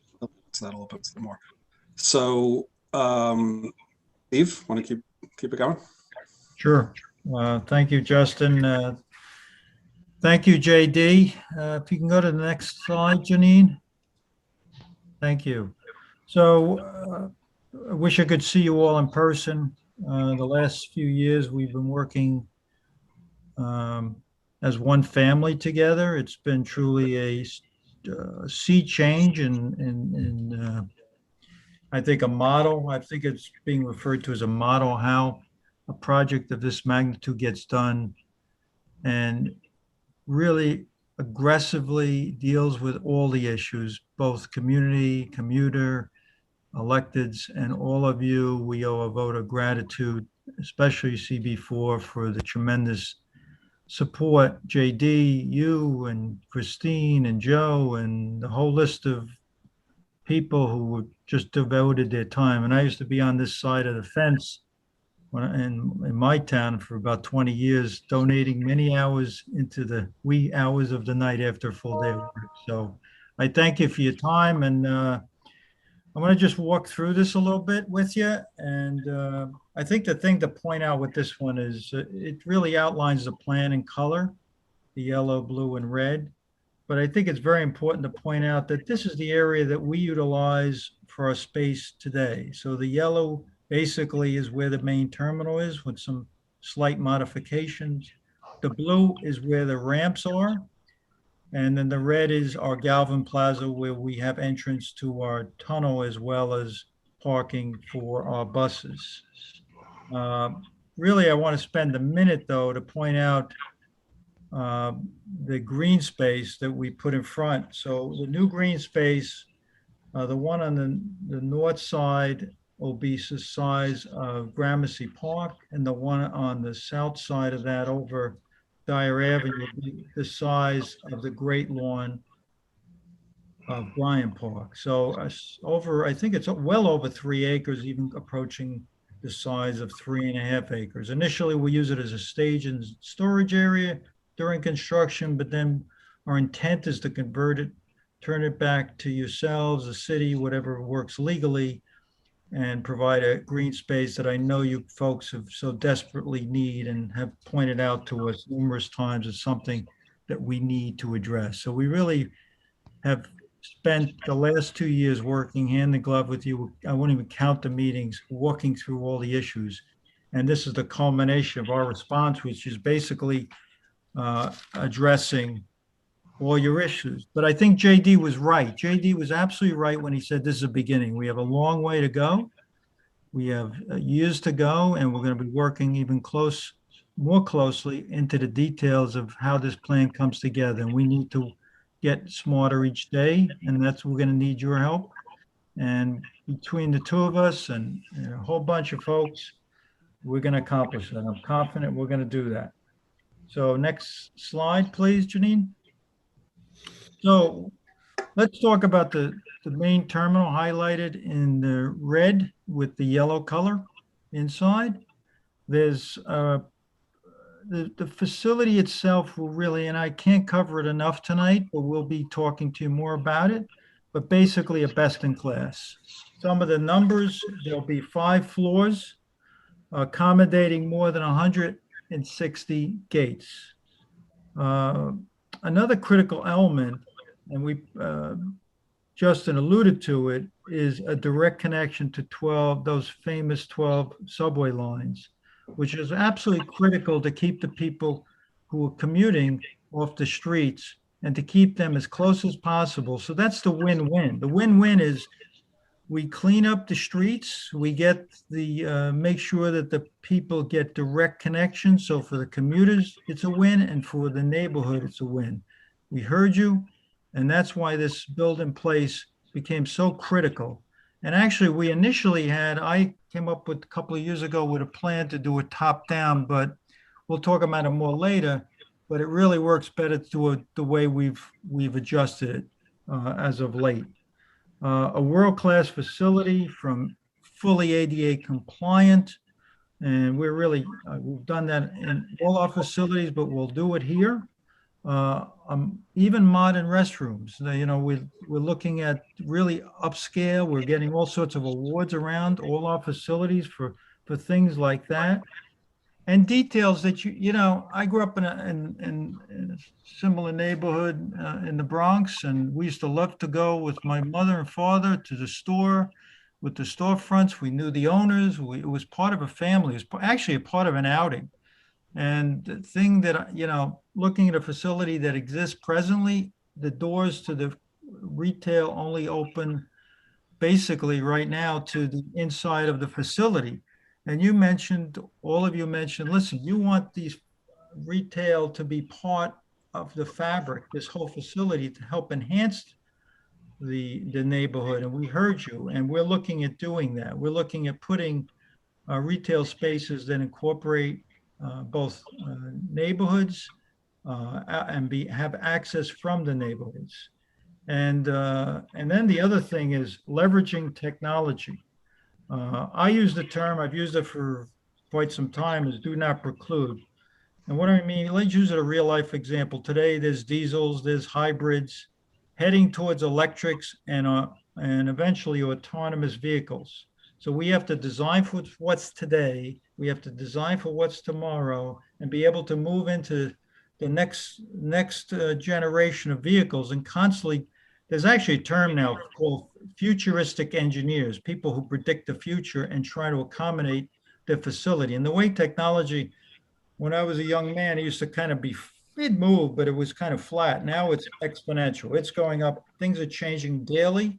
And we are embracing that and excited about that. So we're looking forward to, we're looking at not just the buses, we're looking at apps for ticketing. So the experience, we're actually looking at artificial intelligence from the point of view, you leave your office, you get a ticket, when this exact time the subway real time is going to be there, you get to the bus terminal, you already ordered a latte, you pick it up at if it's a Starbucks, you pick it up, you go onto the bus.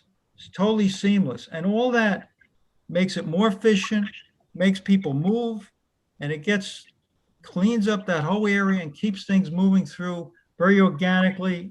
And even the buses, we're looking at using today's technology with platooning, they call it. The technology is going to evolve over the next year to things like buses being able to utilize technology such as cruise and lane control technology, and it's in testing presently. So the main terminal will incorporate everything we can think of at this point in time and then and beyond. We're bringing in not just ourselves, we're bringing consultants, we're looking for your input. We're even talking to some of the new technology, all those AI people who are out there. So we're going to have to see how that all works for us, and hopefully that'll make that one. Hopefully, it will make this a very proud moment for us to all be part of. Next slide. So, what's the other facility in blue? That's basically, we've heard you. You wanted to remove buses from the streets as best we could. And what we came up with, working closely with the different carriers, this has been sized initially in blue to handle over 300 to 350 buses, and on 4 floors. In addition to that, we heard you loud and clear that you wanted us to help you consolidate the present problem with intercity buses. We provided 2 floors for 40 gates, which will encapsulate intercity buses that presently, the ones that drop off and pick up on the street, like the mega buses and the Bolts. So we really are trying to respond to everything on your list. And I think we've done a lot to start with, but we're not finished now. We want to sit down and go to the next level almost immediately. And this is the kickoff of that. The next one, Janine. Next slide, please. Ramps. Okay, this series of ramps, well, they're the glue that holds it together. So we'll be able to capture buses, and that's right over the entrance to the bus terminal. I'm sorry, to the Lincoln Tunnel, excuse me, over the Lincoln Tunnel, and can come right into that series of ramps, which will direct traffic to either the bus terminal, the main portion, or the storage and staging facility and intercity terminal. What'll that mean for you? That'll mean that basically it's self-contained, and that will minimize or even strive to eliminate any buses that are used to use the streets to get to their location. And to use one other example, I know that we've provided for a direct connection to the terminal under 9th Avenue, which would alleviate the congestion of 40th and 9th where the buses now cross, and it seems to really slow things down as far as moving traffic. But that being said, we're also looking at it as an architectural element, and to deal with that in a very proactive way to come up with something with your help that we all feel comfortable that it strives to make this the beautiful building that it deserves to be. Next slide. Now you may ask us how we're going to build this. And this is a conceptual plan. We've thought it through. We feel that it's a great start. We've had outside people come in and evaluate it. They supported it and enhanced it even further. And basically before we start, we'll push a button and you'll see the evolution of this facility. So if you push that button, Janine, you'll see during the construction, first the location where the green space will be, and then a host of staged areas. Purpose to be is to minimize disruption to the community, keeping the operation self-contained as best we can within the community, the building of the ramps, and providing for a temporary facility. And if you see to the right, the existing facility coming down to the ground and then being raised from the bottom up as opposed to top down. The importance of that is that now we can do it in a more certain way, a more conventional way, and one that contractors can embrace because we've talked to them to some degree. We want to talk some more to make it a more certain solution, a quicker solution, and less disruptive solution. So what we're trying to do in balance the commuter's needs, but equally as important, if not more important, the neighborhood needs, and to make something that at the end of the day will hopefully mitigate, our plan is to mitigate impacts on your community. And we already have, and again, it's the beginning. So we have an outreach office right now, as many of you may know. And I've done on many major projects. We set up a construction logistics office where you mentioned to the prior applicant about talking to people. I hate to say it, but you'll probably be sick of hearing from us as to what we're going to be doing next, because we really want to keep you in the loop as to what's happening, where, when, and how. And if there's something that you feel we could do better, we're always open. So we're always learning every day. That's my mantra. No matter how old we get, how old I get, I want to learn every day. And there's no hierarchy. Good ideas come from people, not from the top person is the smartest person in the room. Sometimes he can be the one that needs the most listening. So we're here. We haven't gone anywhere in several years. When we took this over, it was that during that situation where people were not happy with the plan, we took it over and started to listen. And I can't thank you enough for what you've done for us. You've made us, truly embraced us. You've truly put us in a very enviable position that we have a product that will service not just the commuter, but more importantly and most importantly, the residents of this area. And I'm a kid from New York City. I've been around the world, and my wife and I, she's a Queens girl, I'm a Bronx boy, and there's no place as great as New York City. And we want to be with you, a small part of a legacy project such as this. And thank you, JD, for the time and we're happy to answer any questions. Thank you so much, Stephen and Justin, for that. I'm sure there'll be a lot of questions. I do believe you do want our feedback. Is that right? Absolutely. So, and I encourage everybody, raise any issues you want. We probably won't have answers to everything right now, but it's certainly good to talk about it and start thinking about things that we would like.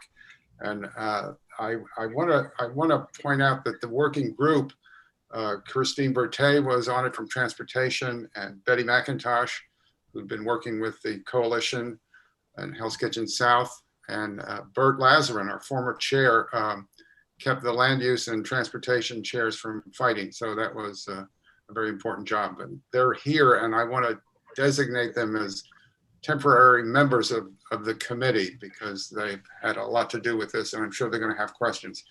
But if it's okay, let's go to the committee. And Janine, there we go. And again, we'll try to keep order and just raise your hand if I can see it, or Janine can point it out. I see Paul Devlin there. Go ahead, Paul. Welcome. Thanks, JD, and thanks, Stephen, and everybody else. First, I want to thank you and congratulate you and applaud you on the implementation of so many comments that have come in from the community, that there's no takings, and no eminent domain being exercised, that you've incorporated the intercity bus facility into your site. I think is really fantastic, that you're connecting to MTA so people have easy transition, and that you're thinking about the future and thinking about how can we have just electric buses and move that forward. So I have a couple of comments and statements, and I'm sure that this will come up over the 8 years that we're going to be working on this together. But in terms of streetscape, you mentioned retail use. I want to make sure that retail goes around all the compound, including the ramp system on Galvin Plaza, not just at the main building or the other facilities. So I want to make sure that we have good streetscape. I'm questioning how high the overpasses would be over 9th Avenue, 10th Avenue, 40th Street to make sure there's enough light and air that it's not a low rise and it creates a dark area on the street. So just to think about how high up those overpasses are. We had talked a lot in a lot of the community meetings about very strong air infiltration systems with 300 buses coming through on a regular basis, making sure that before we get electric buses in, that we have strong air filtration systems within the entire compound, at the ramps, at the storage facility, at the terminal itself, so that the air coming into our neighborhoods isn't polluted. I might suggest looking at green roofs also to help us with our air quality. You have a lot of rooftop space there, so perhaps some green roofs would work well. But then that leads me to my final question is on the future development rights in the new towers that are going to be built. In our materials, I did see some examples, and you're talking about multi-million square footage. We're working on the Empire Station development and understand that developers are going to need to be brought in. So I'm just curious as to have any sense, and no, this isn't a commitment, any sense as to the height of those towers, and if you have some developers you've been speaking to that that they want to buy these development rights, so you'll have the funding to do this. Okay, so the answer to that question is no, we have not talked to developers. That is the next phase. We didn't want to get in front of talking to you first. So as far as the future development rights, I mean, I spent the last 10 years of my life at World Trade, and you might get the comment, well, who's going to be, coming into this area? And the comment I always make is time is on our side. You said 8 to 10 years, and you're right. And a lot changes in New York. I think anybody who's lived in New York for their whole lives, every 10 years, they say New York is on its last legs, and then they can't believe how it comes roaring back better than before. So we want to hear from those developers, from the contracting. We call it a request for industry feedback. We're going to go out in a formal way to talk to them, to find how best to approach it, how to package it. And then we're going to hear from you as to, frankly, and I'm going to be quite candid here amongst family, is that when we showed you the original proposal, many of the people at Community Board 4 said you really have to take a harder look and be more bold as far as the development rights. So we took a harder look. So some of this buildings you see, excuse me, are driven a good part by the community. So the simple answer is we'll be back to you as things develop, as we get more informed. But we're aware of many of your concerns, but I'm sure there'll be more expressed. And I did write down everything else you said, Paul. Streetscape, yes. Shorthand? I got it all. Streetscape, light air, infiltration. That's all right. That's all right. You don't need to repeat. Thank you. Okay, no, I got it. We'll be talking. We're serious about hearing from you because, and we're going to, even amongst ourselves, we'll debate it. We debated ourselves, and that's the excitement of it. This project's going to be great. It's going to be unbelievable. And there's a guy I spent the last 10 years at World Trade. So, I never thought I'd find something as glorious as that. And this one is going to be right up there. Thank you, Steve. Thank you, Paul. Leslie, I think you had a question. Les? Are you? Hi. Yeah, good evening.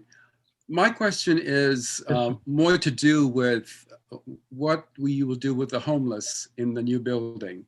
Given that when you go to the Moynihan building, there are no facilities for the homeless, how will you deal with that? What is your projected plan for dealing with the homeless? As you know, we have a serious problem, obviously. What are you planning to do for the homeless? We steer that to Kate. Do you want to tackle that, or Glenn? Kate, let's turn that over to Kate, please, for operations.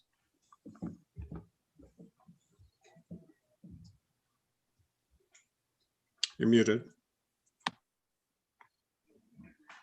Sorry, I was having trouble unmuting.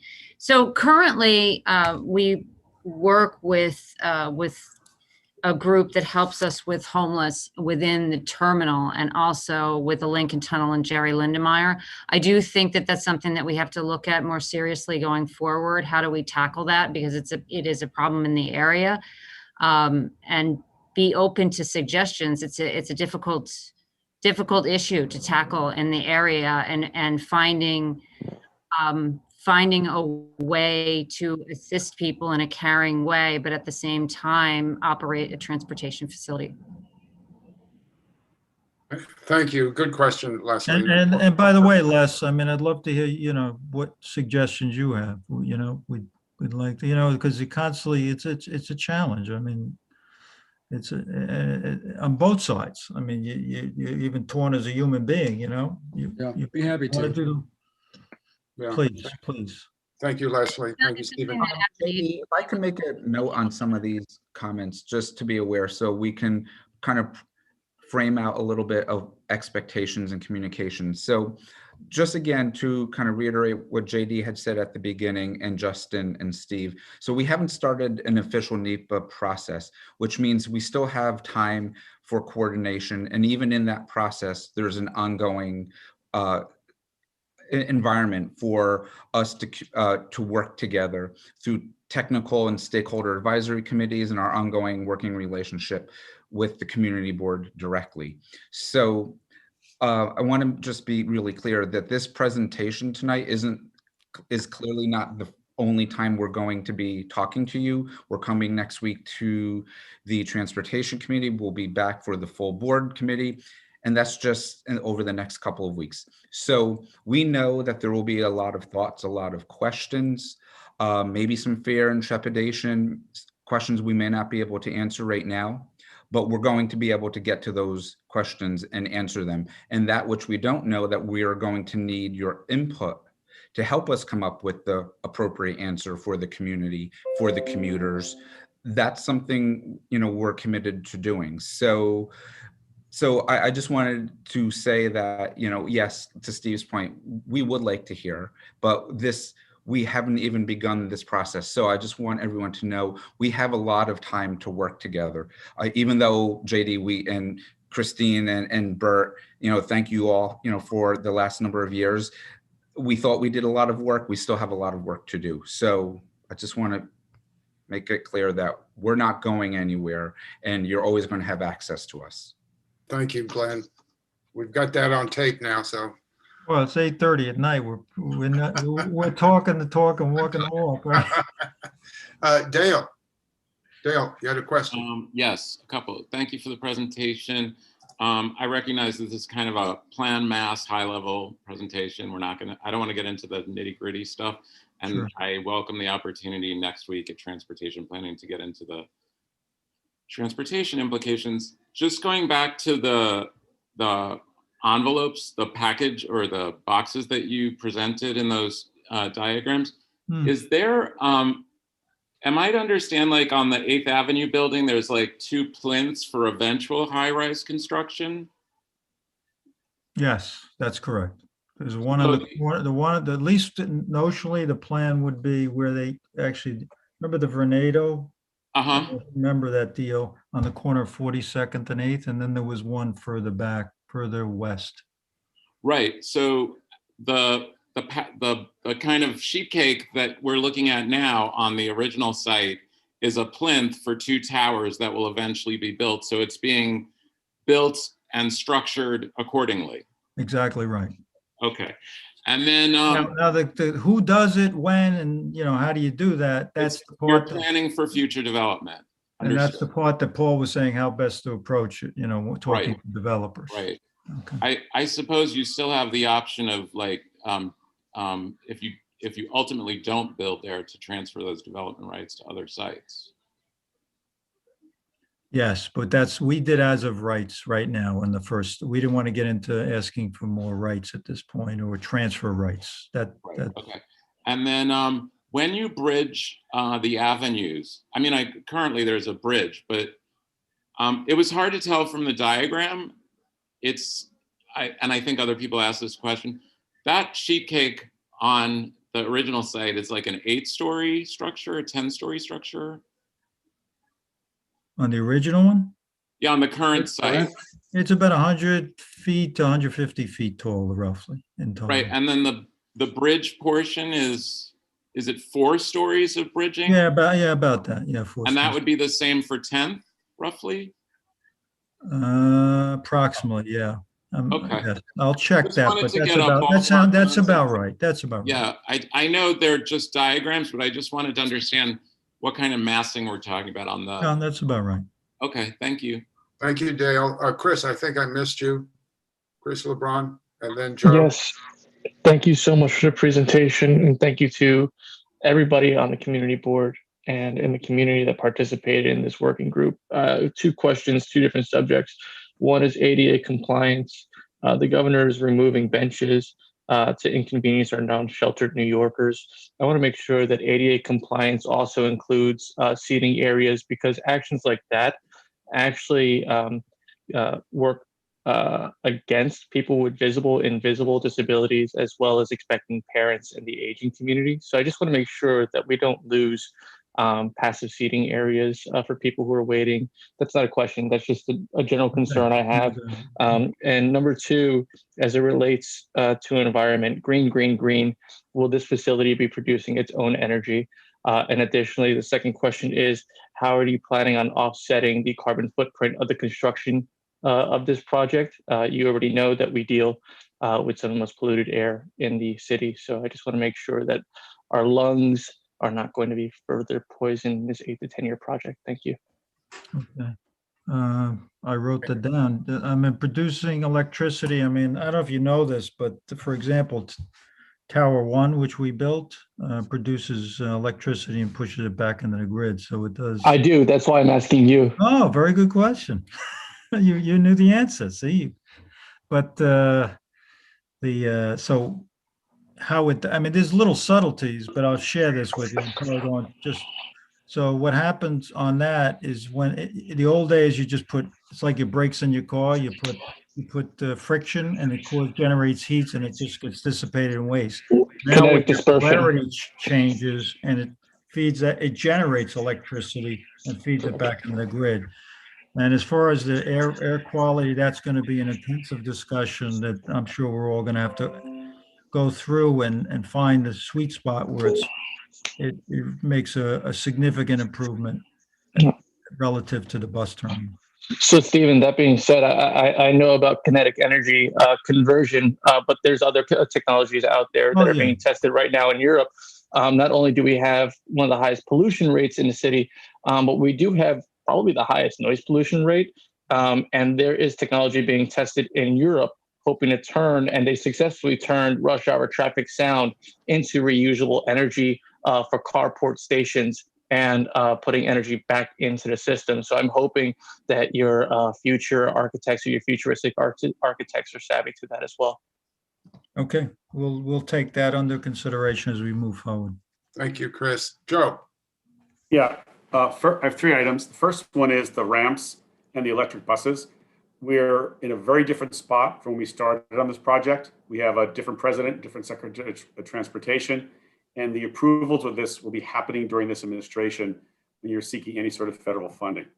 I have been thinking a lot about the bus ramps, and Christine and I worked forever about enclosing. Is it possible that as a part of this project, you could require electric buses and work with the feds on that, which would alleviate the need to enclose the ramps, considering when this thing comes online, because we have 2 issues that happen with that. Obviously less emissions, but number 2, less noise. And that may be something that we had not anticipated when we first started talking. It would also do a very important thing for our general environment. The crossover on 9th and 10th is going to be very heavy and very dark if these are fully enclosed. And I'm thinking about the idea of it making it look more like an L out in Brooklyn, where light comes through tracks and open and ramps, as opposed to an enclosed structure. And it feels like the crossover we have on 41st Street right now between the north and south wings. It makes it very dead and very heavy, and also separates our neighborhood north and south. I just put that out there as a consideration and to think about how we manage this. The next one is towers. You have shown prior versions of this presentation with the towers. I think it's important, even though they're not settled yet, you show where they could be. It is clear to me that the densest building is going to be on 42nd and 8th, and that makes sense, on top of the 12 subway lines. We've also talked about a tower on 9th, and we have to figure out how to move the bulk around that a little bit so it's not so impinging on 9th. You said you would stay within the zoning of Hudson Yards on the 10th Avenue tower, which is residential, and on the commercial tower on 11th. I think you need to articulate issues about these towers now. There's been a lot of questions in the chat about it, and the public is going to be interested in it. So it doesn't hurt you, with the caveat that it's part of your future projects and buildings, whatever, to say what it would be, Even if it's massive, let's see it now. That helps people to understand the full scope of the project.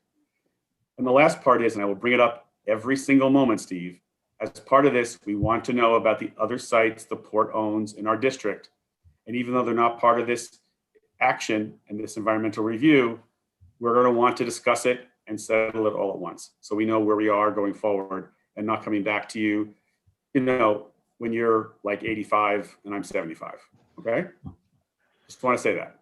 That was an excellent comment, except to the 85-year-old thing. You want to Kate, you want to jump in on the electric buses? Yeah.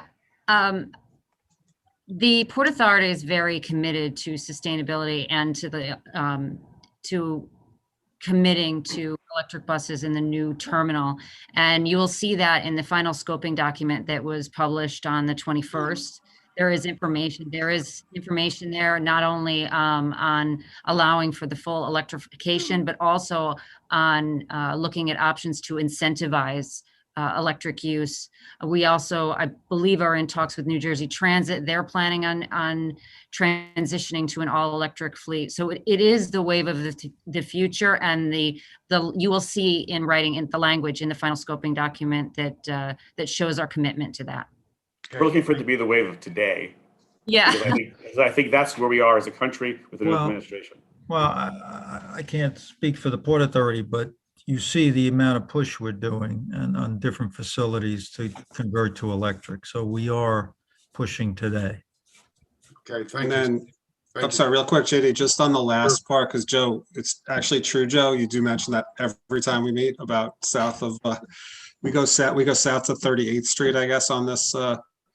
But we are aware of the interest of the whole Dyer corridor, and I guess it's important to just say, like, as this project gets funded and gets reviewed and approved by the federal government, there's certain limits to the project that do not include that. But the Port Authority is very aware of the desire to talk about those other properties further south, and we will do that on that on hopefully on the same time frame. I mean, this is going to provide opportunities and improvements to the whole network, to the whole Lincoln Tunnel bus terminal complex, and provide, hopefully opportunities to repurpose some of those properties. But it probably won't get sucked into this EIS, but hopefully we can deal with it on a similar time frame. I want to say we have no expectation, Justin, that you will be part of the EIS. However, there will be a ULERP here as you committed to for the crossovers over the avenues, and we expect it to be folded into that public approval. So in total, we come up with a settlement. That's all. Okay. I've laid out that marker, and I will keep laying it out every time we have a public meeting. We got you, Joe. Thank you. Dolores, then Brian, then Betty. Dolores, welcome. So like Joe, I think it is really important that we continue every conversation about what's happening outside of just the very beautiful, glitzy presentation that you made for the potential new terminal. It's actually very impressive and very imaginative. I only can dream of what that will look like when it gets done.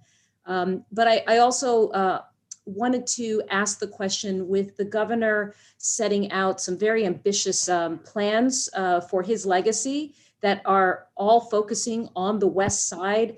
Are you coordinating with the other organizations that are having work done and ensuring that even though it may not touch upon some of your current properties and it's not specifically right next to the terminal, of how all of that construction may impact our entire community? And what I'm talking about is anything that may happen at the Javits, the conversations that came up about the Highline connection, Pier 76 and the removal of the tow pound, and what may be developed going possibly over the highway, if anything ever there, and how all of that may connect to some of the properties that you still own. Glenn, you want to take that? Sure. Hi, Dolores. We haven't seen each other in quite some time, so good to see you again. So a couple of things. In terms of the EIS process, there will be a technical advisory committee, which will bring together all entities of a technical nature. The EIS is also looking for a cumulative impact. That is, the basis of the EIS. So it's not solely looking at just this one project. It's really looking at the broader community and what this project would do in terms of an environmental impact and how this project relates to other activity that's taking place in the community at the same time. So that's the basis of the study. To your specific question, there will be the TAC will look through all of the technical elements of the project and including mitigation strategies that come up while that EIS is underway. So the mitigation that becomes evident in that process is something we have to address, and we need to come up with a plan before we can get a record of decision. That's for the process. Subsequent to the process, and before we break ground, whenever that might be, as you heard earlier, and what we did downtown at the World Trade Center. I remember the day you came down, and Michael Lavery and the three of us took a nice long walk. We had set up, and we learned quite a bit from that experience, which was the construction logistics mitigation office, because we had a massive project that was forced upon us in a neighborhood with major corporations, small mom and pop businesses, residents. And we had to think about how that was going to be staged in a way so that people could still live there and conduct their business, live in peace, and have employees come and go to their places of work. So our construction logistics office, which brought in, we had Sam Swartz Engineering, we still do, as a consultant to us, looking at everything that we're doing from a pedestrian standpoint, from a movability standpoint within communities. We had a very broad activity there. It's, thank goodness, has subsided because we've made tremendous progress there. But we've brought together the outside community. When I say the outside community, the community that was not the specific contractors or the Port Authority. And we held regular coordination meetings, and we put information out broadly to the community in newsletters and updates. So we would do like a 1 month look ahead, and we would also have meetings where we'd have representatives come in, where there was elected officials, the community board 1, community board 1, I might as well just moved into their office. We spent so much time there, and I don't think Jesse will let me do that. But we'd have those regular coordination meetings so that we'd be able to say, okay, this is what we're looking at doing over the course of the month. What were the issues that we had over the last 2 weeks that were brought by the community? What was the mitigation? Did we make progress? If we didn't make progress, why? So that's the type of activity we anticipate having to answer some of those questions, which means we are going to have to understand and hopefully get cooperation from other projects that will be happening at the same time, and to plan and to mitigate in advance so it doesn't become a problem. And we know it's never simple, but to the best extent possible that we can try and thwart a problem before it occurs, that's what my goal would be. Okay, thank you, Glenn. Thank you, Dolores. Brian, you had a question? Hey, Brian. Hi, how you doing? Thank you, guys. I worked on this project or a side of it with the Hell's Kitchen South Coalition for quite some time. And I just want to echo Joe's statement regarding addressing the areas to the south, the Port Authority lands to the south on Dyer. As you know, that the coalition pushed for a continuation of that green space down to 34th Street. I understand that's not being addressed at this moment, but just throwing it out there. The other thing that I really wanted to talk about was you talked about this project as an opportunity to improve the functionality of the bus terminal, improve the functionality of the commuting. But I really think that this has to be viewed as an opportunity to improve the neighborhood as well. And to that point, Stephen, you addressed animating the street level of the Port Authority with retail. And I want to make sure that continues to the additional structures, that they just don't become monoliths, whether it's retail or community functions. But my concern looking at the massing of this thing, and I know it's just massing and it's abstract, is that feels like a physical barrier between the north and south half of Hell's Kitchen. And as important as traffic circulation is, what's really important to us as a community is what's occurring on street level and our circulation. So to Joe's point regarding the ramps that traverse 9th Avenue and traverse 10th Avenue and even 40th Street, it looks like they're, what do we do to mitigate that massing and make our streets pedestrian friendly and keep the circulation around the bus terminal? I think in any design process going forward, that's crucial. And also just the third point is we've always been stressing air quality. Currently our neighborhood has the third worst air quality in New York City, and that's largely due to the excessive amount of traffic that flows out of Lincoln Tunnel. And so I'm hoping that in this whole process, this is an opportunity to improve circulation out of Lincoln Tunnel, and not just for the buses, but just for transit in general. And again, you know, these structures need to be enclosed. So the pollutants from the terminal do not impact our neighborhood going forward. Thank you, Brian. All good points. I'm sure Stephen is writing them down. I am. Good. I'll repeat them whenever you want me to. It's okay. I sure you will. But we've got it. We'll be talking to you a lot more. Okay, thank you. Betty McIntosh, welcome. How are you? Thank you, JD. And so good to see our pals from the Port Authority. It's been a long time. Yeah. And I just have to say how grateful I am that you listened to the many, many comments we made at meetings, big meetings, small meetings, medium-sized meetings. And I have a few, the plan does reflect so much of what we wanted. I have a couple of questions and concerns. I'm just going to run through them quickly. Perhaps I didn't catch it, but I didn't see in the final scope discussion of zoning actions that are necessary. Joe mentioned the crossovers will have to get ULURP actions, and I wondered if there are other ULURP actions that need to be taken, other zoning related actions. That's number one. Number two, our last meeting, we asked if you could show graphically the kind of a sectional or a street level look at the storage building. How much space will there be between that building and the Metro Baptist Church? That's between the new storage and staging facility. And what would the exterior of the building be like? Will it be enclosed or open?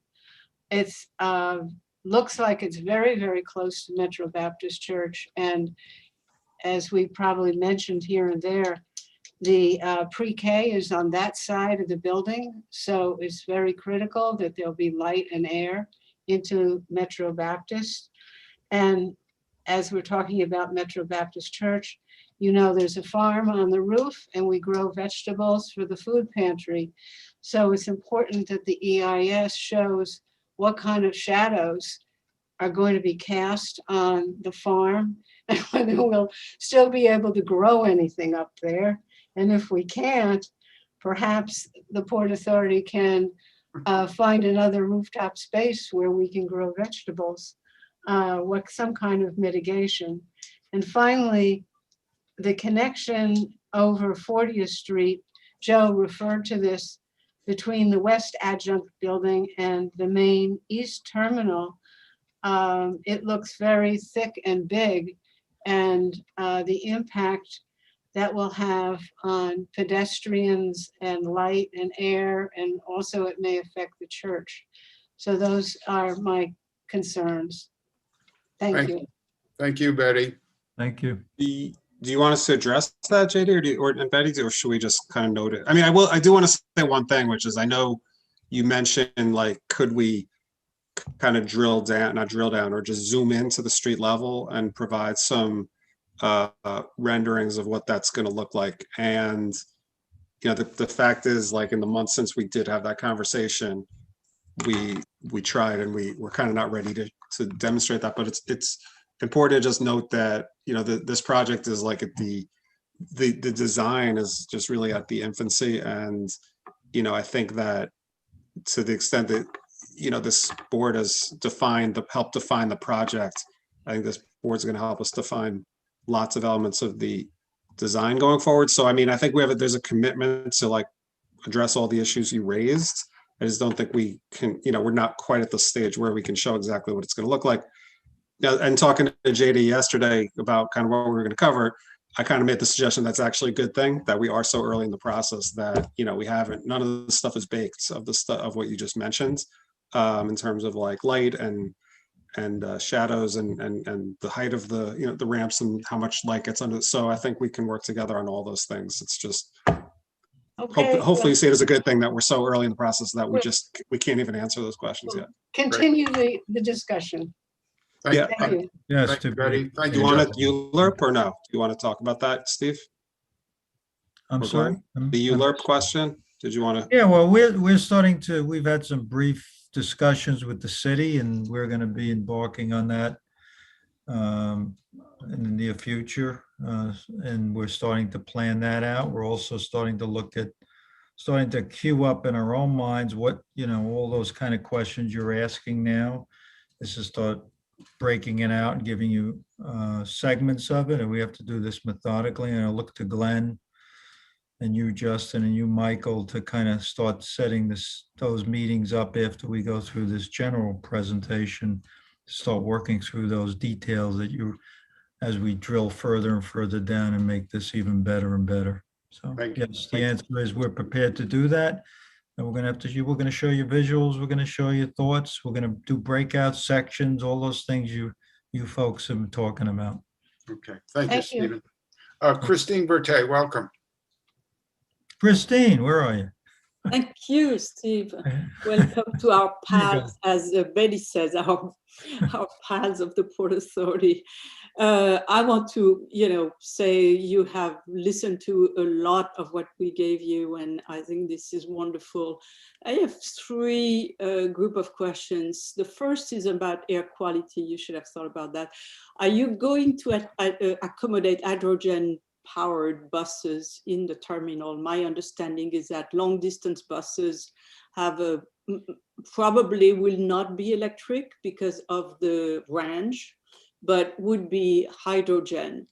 And that's the technology which is emerging for a long distance. So that's a question. And then I think I have asked this question before, but how will each of the proposed building design improve air quality? And we need to talk about that more. I don't need an answer right away. On the streetscape, what happens to the fan plant at 41st and 9? Does anything? I mean, you're not going to leave this ugly thing there. You want us to take it down? Huh? You want us to take it down? Yes. Not so pretty. Yes, you need to do something with that. And then when I was reading the scope, I believe I understood that the Port Authority, the main building, would be cantilever over 40th Street somehow. And maybe I understood wrong, but if it does, I think at least over the sidewalk. That's my understanding from the scope. And if it's the case, I have two concerns there. Are we going to be able to plant big trees, or are we, you know, going to be precluded and the trees are going to die there? And the second thing is, what are we going to do about homeless people? Because if there is a cantilever and it's, you know, protected, then this whole street is going to become subject to different uses at ground level. So I just want to put those questions out there. Okay. And the final question is about funding. You know, we've been burned before on the Hudson Yard project, on many other projects, on, you know, this is the plan, this is what you're going to get. and it has green space, right? And then somewhere during the project, we don't have the money anymore, and we don't get the green space, or we don't get the second stop at the 41st Street. So I want to challenge you to create a mechanism so that the benefit to the community are funded ahead of other things.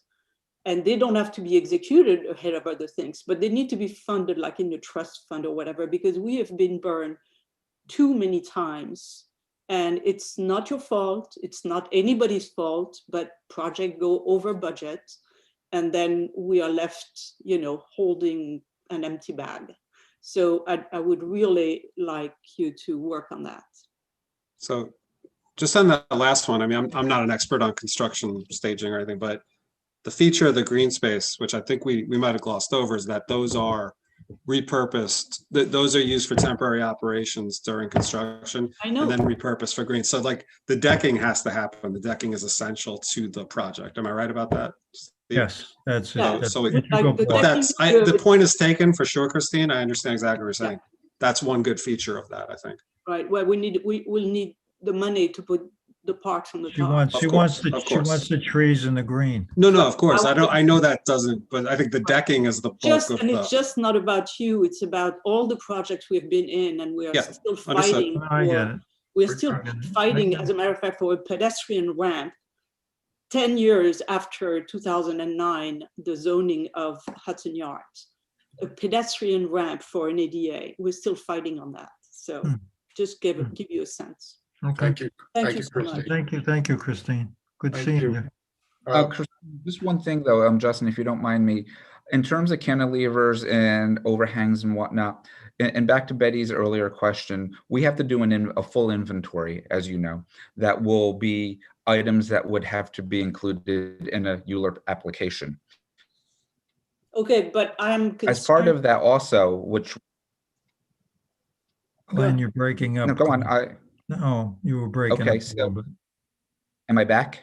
Yeah, you're back. Go ahead. Okay, so Christina, I know what your question is, and let me try and respond to that for one moment. So one of the things also that hadn't really been, we hadn't spent much time talking about either tonight, and I'm going to get back to the concern that you're raising as it relates to ULURP and overhangs and cantilevers. So also an item that will have to go through ULURP is an underpass.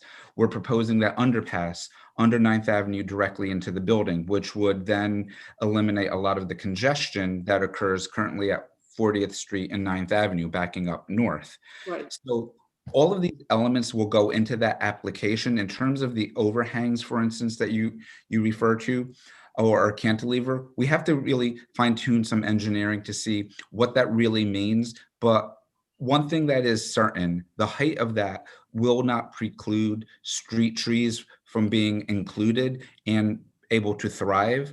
And they would be so high that even if you're walking down the street, it's not going to really shield you if it's raining, for instance, because of the height, which is good, so the trees can still get watered. Like it. Yeah, Okay. and we will come back with more detail. Yeah, we'll show you more detail about that. Thanks, Glenn. Thanks. Bert Lazarus, welcome, Bert. Where's Bert? Hi, everyone. Just say hello and thank you guys who've gotten so far in this process, and there's a whole lot more to go down the road. But where we are today is so different than where we were 4 or 5 years ago, and I think we all appreciate that. My main point, I think, was taken. I'm not going to go very far with it because Brian was very articulate on it. This project, we look at it, massive, lots of different elements, but it's experienced by the neighborhood, by people walking on the street. So it's so important. Those ramps that Joe was talking about, the overpasses, how those towers meet the street and what people see, feel, hear. And that's really important. And understood that where we are, we're just, showing towers. We have no detail, okay? but I know you hear it loud and clear that that's important. And we can't do it right now, but hopefully we'll be able to do it sooner than later. I also want to say that in terms of the towers, you know, I think it was Dolores who was talking about, are you doing any coordination? You have, you know, the Empire Development people, they want to put towers all around Penn Station and the Moynihan, what do they call it? The train hall. Who knows what Javits might want to do? And you're looking at the towers for a good portion of the funding of the project. Do you have any sense, because you know each tower in your own head, this might be residential, this might be commercial. This one, the square footage is X, this one is less. Do you have any priorities? I think that might be helpful to us. Which tower would be first? Which are the 3 of the 6 towers, whatever it is, you minimally need to fund the project? I don't know if you had internal discussions about this. I wouldn't be surprised if you did. But it would be, I think, informative that of the towers you're putting forward, we must have at least these 3 or these 2 for this project to be financially successful, the way we're looking at it now. Okay. I think that we hear you. I mean, I just want to throw something the out simple there. answer is it's a combination of talking to the developers, see what the interest level is, and looking at the cash flow, how fast we have to build and what the cash, you know, it's balancing your checkbook. And we're also looking at, you know, we have 3 billion, as we said, in the program. We're, you know, as Rick's pointed out, the executive director pointed out, we have the conversations going on pilots, payment in lieu of taxes. And now with the change in administration, we're hoping that the federal government is a great project for not just in New York, but for the whole region. And it's something that they may take another look at, we hope. Yeah. So we're looking at everything. And so it's kind of a balancing. We have 4 or 5 sources, and we're trying to minimize the impact on the bottom line. Okay. Thank you. And the last piece I just want to throw out, last comment, is bouncing off Christine.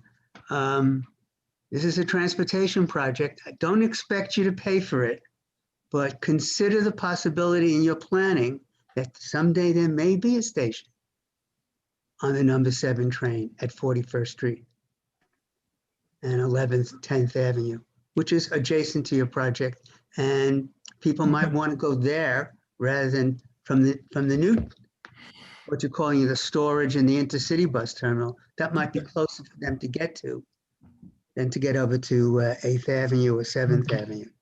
Consider it. When we work with the MTA, if they have any plans that we can share with us, and we can do a do not preclude, you know, they want to come I'd to be us. surprised if they had plans, but they may have, somebody may have it in their back pocket. Worth the conversation, Bert. Yes, worth the conversation. Thank you. Thank you. Thank you. We got to try to wrap it up. I know Dale has a comment, and then I want to make a comment. Go ahead, Dale. Really quick.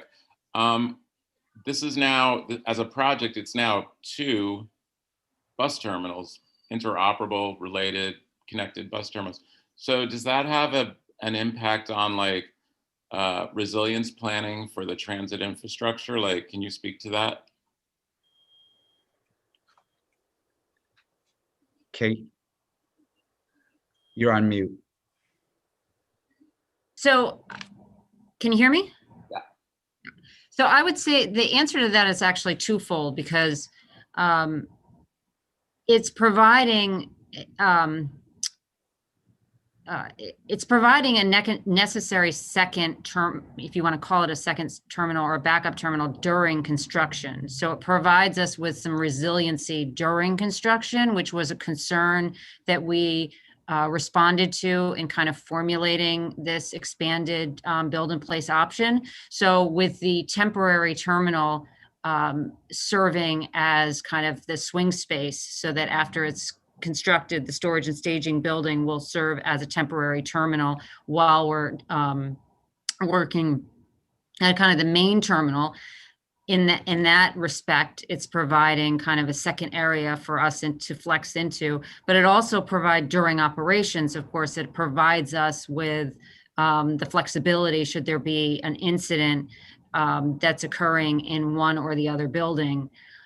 In terms of operations, we are planning for, full kind of bypass capability within the terminal so that we can make sure that we can stage and store and operate buses and keep them off of the street grid. So they come in from the tunnel, go up through the ramps, and they have room within the system to wait if need be before they get to the gate. And there's enough bypass room so that if there is an issue within the terminal, we can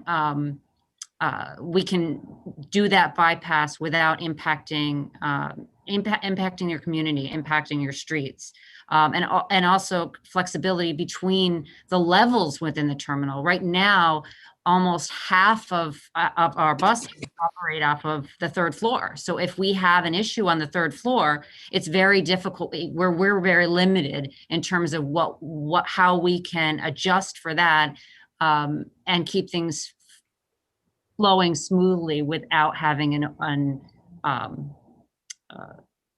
overflow onto the streets. So all of those things are things that we are going to be actively planning into the new terminal, which should be very beneficial to both the operations for the commuters and also the community.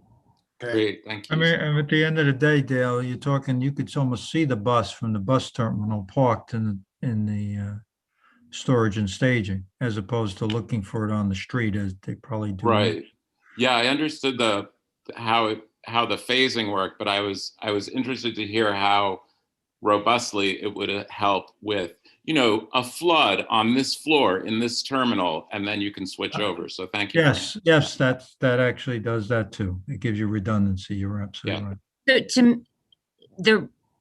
if we were to say to have an issue on one floor of either of, say, the terminal, you could go from the storage and staging building from, say, the fourth floor down to the third floor and then over to the terminal for third floor and never be on the city streets. Right. All of the ramps will be designed for crossovers and for movements within so that we can adjust for anything that might happen within the terminal, which just is a function of the number of movements we have. Sometimes things happen and we want to plan for that so that it doesn't stop the operation and impact the city streets. And Dale, I don't want to go too far abreast, but we're already talking about, nowadays if a bus gets jammed up for a snowstorm or breaks down, you'd actually have an intelligent system on that bus. You'd know the bus is in trouble and you could triage, as they do in hospitals, triage that a new bus to fill the gaps, as opposed to people sitting there and the bus terminal filling up with people. You start to move the bits and pieces and you triage your entire fleet. Okay, thank you. I want to go to the public. We may have some questions. I'm sorry. No, Stephen, that's fine. I just want to mention one thing. We were concerned, the community was concerned at knitting this community back together with the north part and the south part. So we want to keep in mind, especially 9th Avenue, as we keep thinking about how to do that and knit back together those two sides. I'm going to ask Bob Benfato, were there any questions that people had sent in, Bob? On the Q&A, there were 3, but they've been answered. Joe responded to a couple of them, and one was from former board member Damianti, which was about green solar power and electric buses, which we've talked about. Thank you, Bob. Janine, do we have some community members who would like to comment or speak? Yeah, we have board member Alan Oster. You should be on. Who's first, Janine? I'm sorry, Barbara? Alan Oster. Oh, Alan. Okay. Alan, welcome. Welcome. Thank you. Thank you, JD. And well, speaking as a resident of this great city, my great thanks to all of you for great collaboration, great work. I'm just sorry Steve wasn't from Brooklyn, but My father was from Bay Ridge, if that helps. No, Brownsville, East New York. Okay. But I did want to touch just slightly on the future development sites, and I'm sure the pertinent committees will take this up, that the developers provide real community spaces, not just these big empty rooms that they call community spaces, so they can get some extra perks in their buildings. Somewhere down the road, we'll need some health services, clinics, maybe a pre-K school, maybe a primary school, so some real community space for all of us. So, but great work, terrific collaboration. You guys, it's a great city. You guys are the greatest group in the city, working for everybody. Thank you. Thank you, Alan. Before we go, James, did you have a comment that you couldn't get in? James Wallace? Yeah, just briefly, thank you again so much. The thanks have been profuse, so I don't want to go on too long about the thank yous. We are in a very different place than we were before.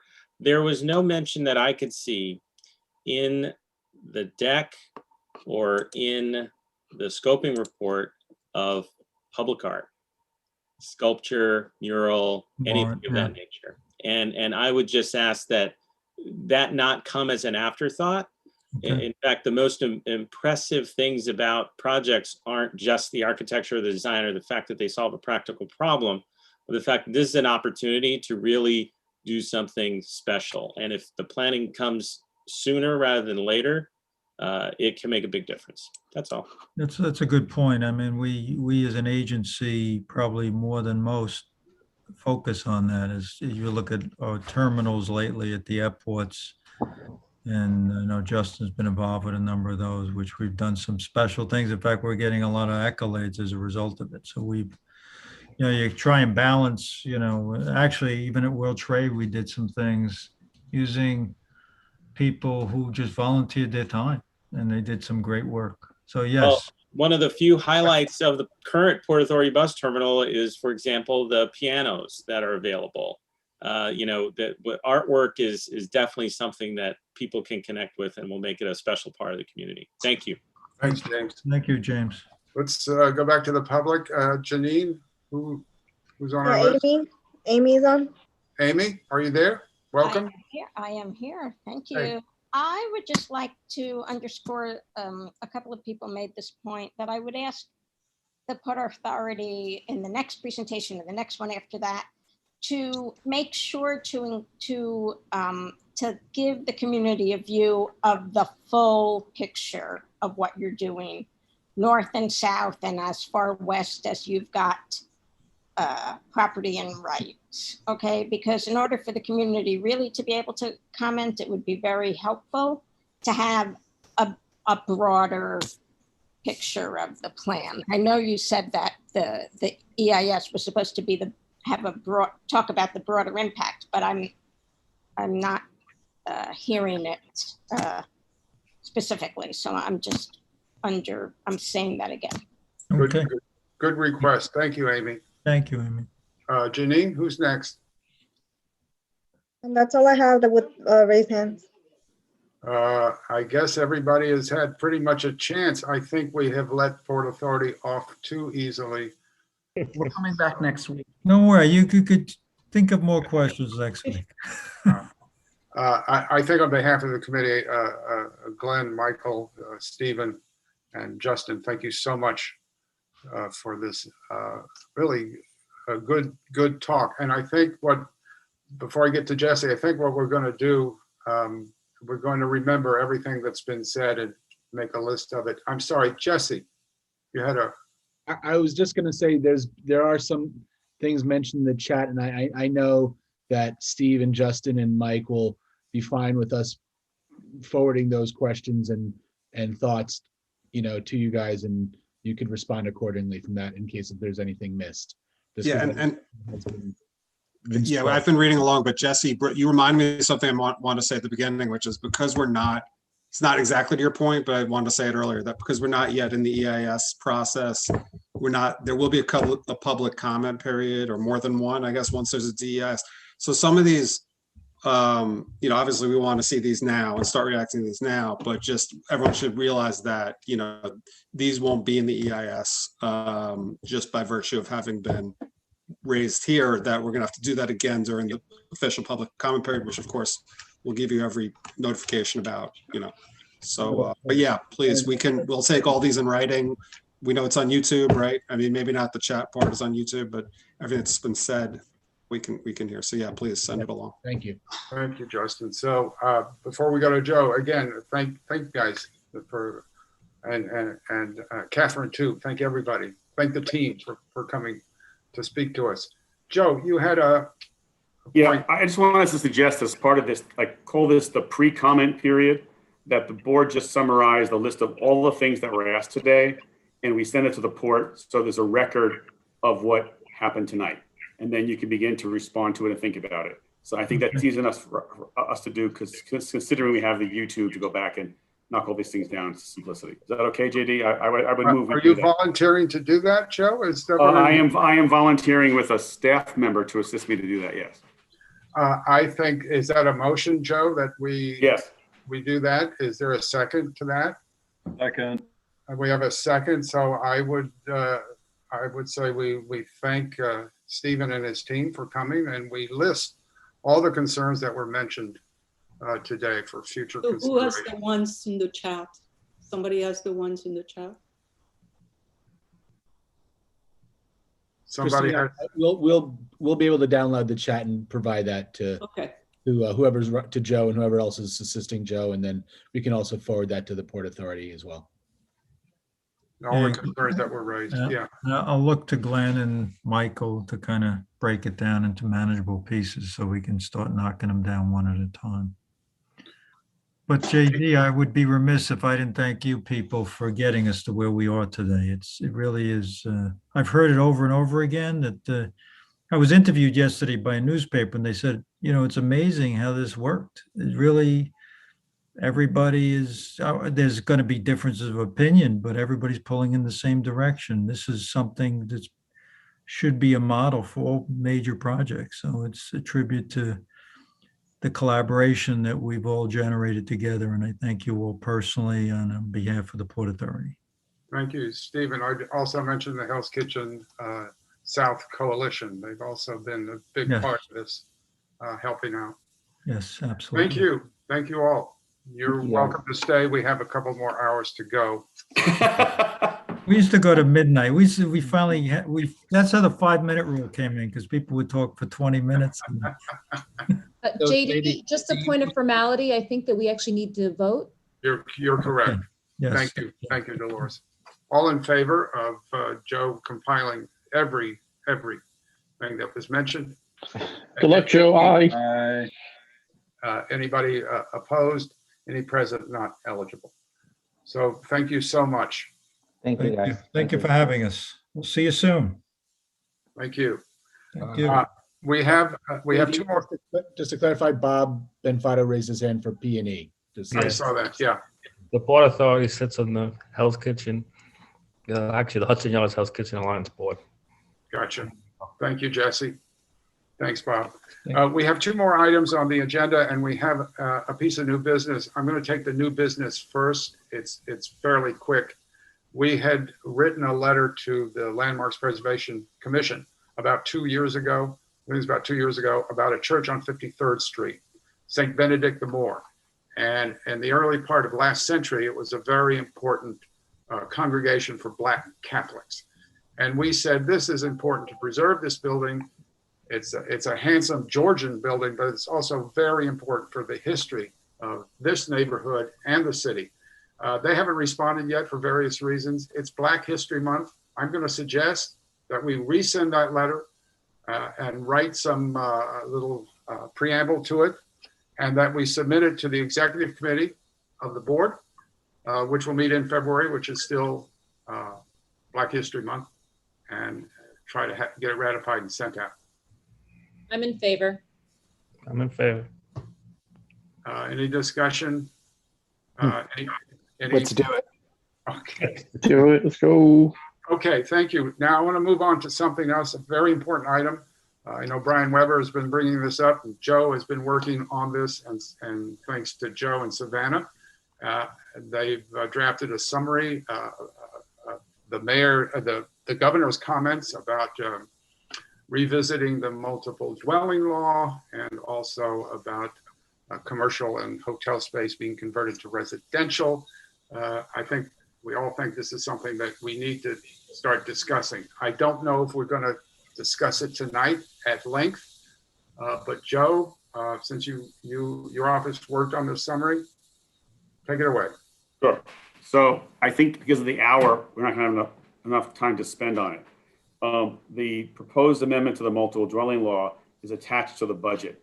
It has already been raised whether or not it belongs as part of the budget whatsoever. Yes, there is a question with the vacancy rate in commercial buildings and hotels being on a low occupancy rate, that maybe there's merit to talking about how to amend the multiple dwelling law temporarily to help get the city back on track. It certainly doesn't belong as part of the budget. So the first thing I would note, we should just make our voice heard on that while this proposal may have some merit, needs to be discussed further, but it should not be part of a budget being settled right away. The second thing is, we made an attempt, it's in the Dropbox, to analyze the proposed amendments to the multiple dwelling law. If you read the actual text, it's like reading the most opaque thing I've ever seen in my life of what it's trying to say. So our analysis is an attempt. We do not know if it's exactly correct, but it would affect two classes of buildings. The first one is hotels. And the hotels would have to have less than 150 rooms.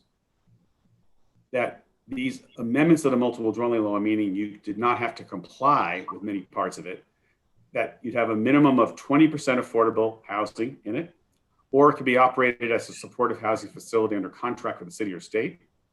And the most problematic part is it could just provide funds for the affordable housing or prevent homelessness in a very vague, as determined by the commissioner of DHCR. And that use for affordable housing could be anywhere in Manhattan, in a certain geographic area, or any borough outside of Manhattan. This is very contrary to anything we've ever done, where we always look for the nexus of affordable housing to be at the location that there is some variance or some public action or something being built. The second one is commercial office buildings, and that's more limited. That's for commercial office buildings that are B or C, meaning not Class A, major buildings, between 9th Avenue, Park Avenue, 14th Street, and 60th Street. And they again can be converted if it is part of an HCR plan for affordable housing with 20% affordable housing. Again, a supportive housing facility with a city or state contract, and then the blanket or provide funds. So I want to just pull this together to say that this also means any of our special district provisions, like in the Garment Center or in Clinton, could be waived. It means you will not be subject to certain zoning provisions. It's way too broad, way too blanket. I think at this point, because we should come back to the committee in March, we should just say today that number one, we have a big issue with just waiving zoning provisions as part of this amendment. It should not be part of the state budget because that needs to be more consideration. And that the idea of just to create funds to be used in some way should be a no-go. So those are my 3 points on this. And then we come back and really study it fully in March, spend time on it when we're not so jammed with the agenda. Joe, are you proposing that we send a letter to say? Yes, I propose we send a letter to the governor's office stating those 3 concerns in a very general way and saying we're open to talking about and discussing it further. Okay, do we have a second? I second it. Joe, can we just comment? Go ahead, Brian. Okay, can we just ask a question? And I've spoken offline with Joe about this also. Can you distinguish between, this is state. Yes. Where does it stand with the city now and the city looking to use its capital funds? Entirely different. This is solely about the state. I understand that. Right. So does the board need to draw a line in the sand, so to speak, regarding the city's plans to acquire? I'd refer that to housing to take that up there because that's really a city expenditure for housing as opposed to. So when you say zoning housing, thing. you're talking about HHS. Yes. Okay, Yes. put it on your agenda. Don't move, Janine. Can you please talk to Nellie about that? Because I you know, when you say this applies to hotels under 150 rooms and class B and C properties, that is pretty much the West 30s between 8th and 9th Avenue. Surprisingly, a lot of our hotels are bigger than 150, so that helps. Yes, but it doesn't mean this bill could not be modified and that number change. Right. Doesn't mean the bill can't be modified and changed, and it also doesn't mean that the city has other intentions too, which don't reflect these numbers. So I know there's a concern amongst my neighbors regarding this. So. JD, you're on mute. You're on mute. I beg your pardon. Thanks, Brian. Christine, did you have a comment about this? I had two comments. One is, should we mention the coordination between what Brian said, between the city and the state in this letter? Because I think there is a prerequisite, even, you know, saying 20% affordable is not enough. It has to be a minimum of the plan of the city or more, because this is the plan. Well, the city actually is looking to acquire things. I think we should say it should be looked at in collaboration with that initiative. Right. And then comply with the city. And then the second question I had was, and maybe, so I was going to say, I think it would be great for our neighborhood if we could expand the affordable housing plan we have and show what property we think we should convert in the 30s, right? And therefore, in your letter, include a comment saying it should be combined with not only the city, but the local plans.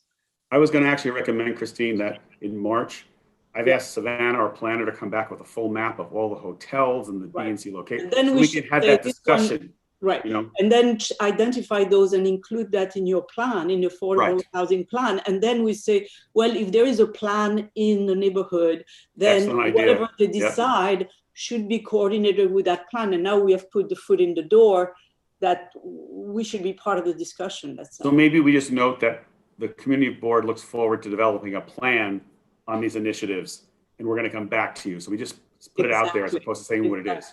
Got it. Any other discussion about the letter? Yes, Jesse. Just real quickly, Joe. I mean, obviously, I think we want to address it to our state electeds too, right? Since they have a say in the budget, and we need them to, you know, push back on this if this is really going to be a budget conversation. So the governor copied to all the state electeds. I copied the city electeds too, because everyone's going to get involved in this mess. I was saying addressing it to the state electeds and the governor, but if you think copy, I think it's the governor's plan, so it goes to him first. Good point, Jesse. Any other discussion about this? If not, all in favor of this letter to the governor about this? Anybody opposed? Anybody present not eligible? Thank you, Joe. Thank you. Also, there's a last item. I believe there is construction going on 49th Street off 9th Avenue, and there is some concern about that. Joe, I know, has been talking to Richard Marins, a citizen who lives on 48th Street. He's concerned about the backyard. Joe? So this is also in the Dropbox, and unfortunately, we really got this today, and it's even from my understanding, it's like complex, arcane, complex. So simply, there's a vacant lot on West 49th Street. There's an existing building, 715 9th Avenue. They come to an L, and the lot on 49th is very shallow. It has a hard time meeting the requirement for the depth of the backyard. We have specific regulations about backyards at Clinton Special to make sure we have light and air adjacent to tenements. And the owners of the two buildings have gotten together, combined the zoning lot, and then claimed a bunch of provisions that say our Clinton Special Zoning District rear yard provisions don't apply here. Therefore, here's how you get around it. And there's not enough of a yard, which of course means that building on 49th is bigger and goes against buildings on 49th and on 48th, taking away their light and air. There's a zoning challenge by it's an HDFC co-op on 48th Street. And again, I put it as an analysis. My response is just to write a letter to DOB to look at this very carefully and give them all the facts that we can about it. It is truly one of those rabbit hole type things. And if you remember, this building came to us about 3 or 4 years ago. 715 9th Avenue to build a club on the ground floor and an outdoor space that was going to be surrounded by a whole series of tenements. It was a huge community issue. So it's just another sort of chapter in this. Bob? I'd support a letter. If Jesse hasn't, I would also just call and give you a heads up about the letter. So start looking into it ahead of time. Right, very good. So, Joe, you're proposing that we write a letter, or Bob, you're proposing we write a letter? Bob Benfano? Letter and call. If I could understand the arcaneness of it, as Joe said. Do we have a second for that proposal? A call and a letter? Seconded. Anybody opposed to this? All in favor? We've made it. It's 9:30. We've made it. Bravi tutti. Great committee. Great committee. That was an important meeting. Thank you all. Good night, everybody. Motion to adjourn, I guess. Second. Seconded. Grazie mille. Grazie. And thank you, Janine Pretente, for keeping us in line. Good job, Janine. Bye all. Thank you. Bye, everyone. Have a good night. Thank you, Janine. Thank you, Jesse.